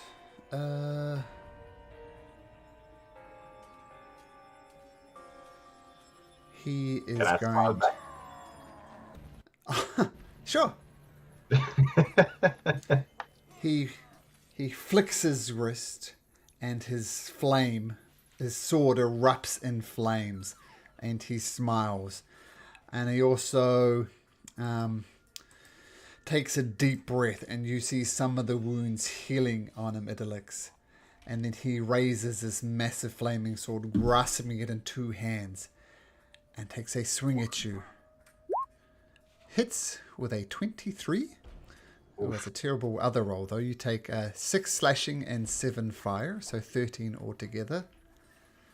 Yeah. Can I use my reaction? Actually, I do carry the red chromatic rose. And I believe that just triggers automatically. I can choose when and where to use it, I believe. Let's have a look. Yeah. Oh, there we go. Resistance, but if you take more than 10 damage of, say, fire, it would disintegrate. Okay, we took 7 fire, so keep that in mind. But 3 yeah, more. so that's 6 slashing and 3 fire, so 9 total 3 points fire. of damage. Alright. Damage. Here we go. And he looks at you again and says, "I like the way you burn." And he swings again, this time rolling... Oh, actually, the other one would have hit even with Bane. This one might miss because of Bane, but it doesn't. So you take another 10 slashing and another 6 fire. So I think that would use up the red chromatic rose. Yeah, And it's so gone. net, you take 13. No, it says from a single source. You take more than... If- Ah, okay. Sure, so, cool. Yep. So, bottom line, After 13 a points of damage with your fire resistance. And yeah, you're right, the rose is still there absorbing the fire. In case it's red. And he swings again. Wow. Why won't you die? Oh, and rolls a natural 20. Oh my god. So, 12 fire. Okay, so that's going to destroy the rose. Yeah. So take, Oh. 6 fire. Yeah, and 16 slashing. So 22 Oh, damage. again, sorry, but it does say after resistance. If you take more than 10 fire damage from a single source after applying the resistance. So you'd have to take 20 points of fire damage So for you'd it have to to be take destroyed. 20 fire Oh, damage. I Okay. just removed it. Red. Wow, that was a good rose. But yeah, he just slashes into you, and he raises his sword for a 4th time and says, No. "Oh, I really wish I had a a 4th attack." And that's the end of his turn. Kuhn. He needs to die. Kuhn will step forward, and as a free action, I'll yell at Idolux, "Are you gonna throw him over? I can make him weaker if you want to try and throw him over the balcony." I did wanted to try to do that. I'm gonna nod frantically to Kuhn. I will cast Hex on the... Warduke. Why do I keep... Yeah, the Warduke, sorry. I keep We forgetting want the names. sword. I'll cast Hex. I think he still gets a save. Just a sec. Does he? I don't think he does for Hex, does he? No, there's no save for hack. Oh, there's no save. Cool. I thought there was. So that would be the Disadvantage on strength. disadvantage on strength, yeah. Uh-huh. And as a bonus action, I will cast. I think that was a level 1, right? I used the pact spell slot for this hex as a warlock, Okay. which I'll get back on a short rest. And as a second level spell, I'll do a healing word on Idolix. Won't that be 2 leveled spells? Nice. No, it's a oh wait, yes, Yeah. sorry. Oh, no worries. Ah, Let me damn it. remove it. Yeah. Your cantrip? Cool. I mean, Hex is a there's- bonus action. Yeah, I don't have Ah. a bonus action in cantrips, so. Okay, that's it. Oh wait, Don't you have no, touch no. blasts? Hex was a bonus action. Yeah.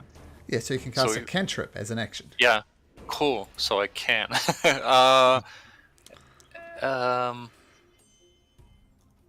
Eldritch Blast. Let me just check one thing. You couldn't have done Healing Word anyway, because it'd be 2 bonus actions. Yeah, that is out of the question. Where's my? Oh, I'm not looking at the right. Just a second. It's Sure. -1 before. Oh, it's just on attack rolls. No, I'll do Eldritch Blast on Okay. the War Duke. You can do 2 of them still, I think, can't you? Yeah. Yep. So first Eldritch Blast. 23, that'll hit. Both of those will hit. So 16 points of damage as your Eldritch Blast just boosh, envelop him. Okay, still up though. Okay, Matilda. Get up from prone. Mhm. And let's say 20, 25, 30. Let's see.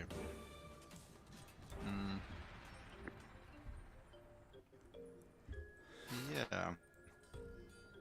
I'm gonna use... No.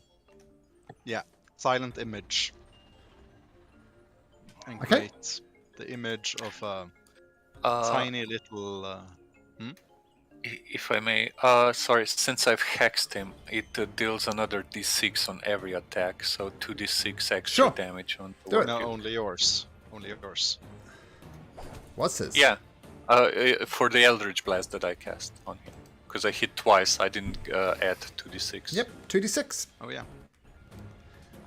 Sorry, The eight. I Okay, got it. was just reading the description of the spell yeah, and yeah. saw that there's extra damage. Okay. Sorry So for Matilda, interrupting. silent image of... Yeah, let's go what has worked earlier. A tiny little dumpy naked gnome with a red top hat. Walking counterclockwise just inside the door. Because I remember Ooh. Pavlorna has a weakness to things moving counterclockwise. Okay, nice. You hear some screams. No, the other way! The other way! No, no, no, no, no!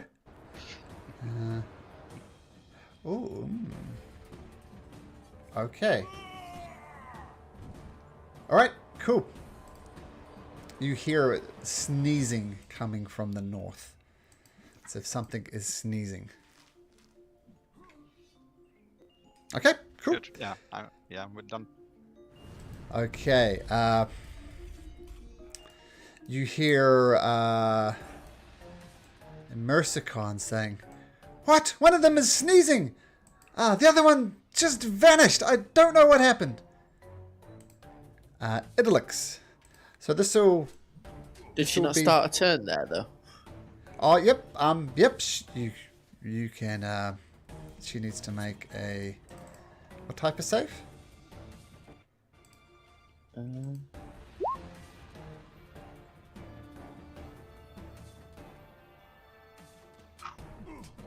A con save. Okay, she rolls a dirty 20.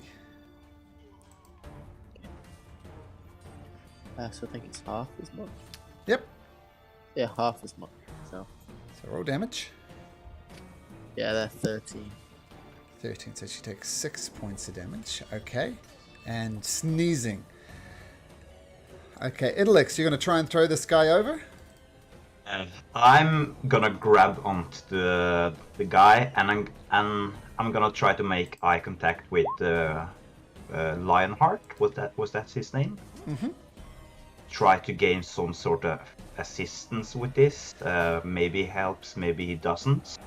Nonetheless, I'm gonna try, and I'm gonna grab onto these dudes, and I'm gonna try to push myself with him to the edge, and if necessary, I'm gonna try to jump over the edge with him Okay. as well. So make No, an I'm not gonna do athletics- that, just in case he drags Okay, me make all an the way athletics or acrobatics check. up. Okay. And at disadvantage, you rolled a 10. Oh, no problem. So you pick him up, you're going to throw him over the edge. Yeah, I'm gonna try to. Okay. Now let me see. Zap, zap, zap. Yeah, zap, zap, zap is not very far off from where we go. What am I doing over there? Just a sec. So.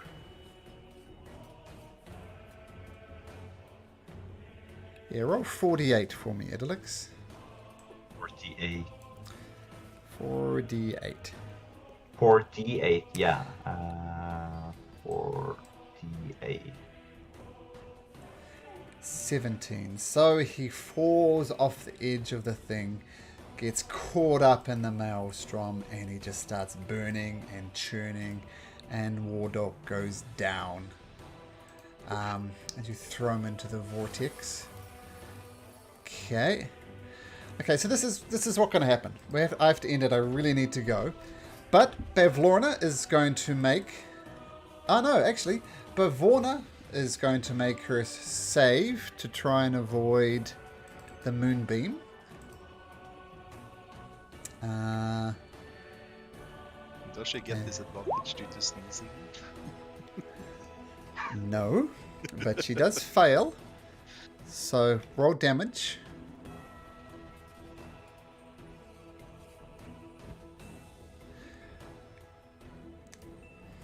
So it takes 21 points of damage. And you hear Mercicon saying, "Oh, she's trying to get away, but she's sneezing. She can't do it. The other one vanished, but she's too busy sneezing." And that's where we'll pick it up next week with Ringle Run. I'll put it here, Ringle Run next. So it seems like the other hag has vanished and gotten away. Bavlorna was trying to get away, but her sneezing has got. But I really need you to dash, guys. Looks like we got one more week. I'll see you guys next week.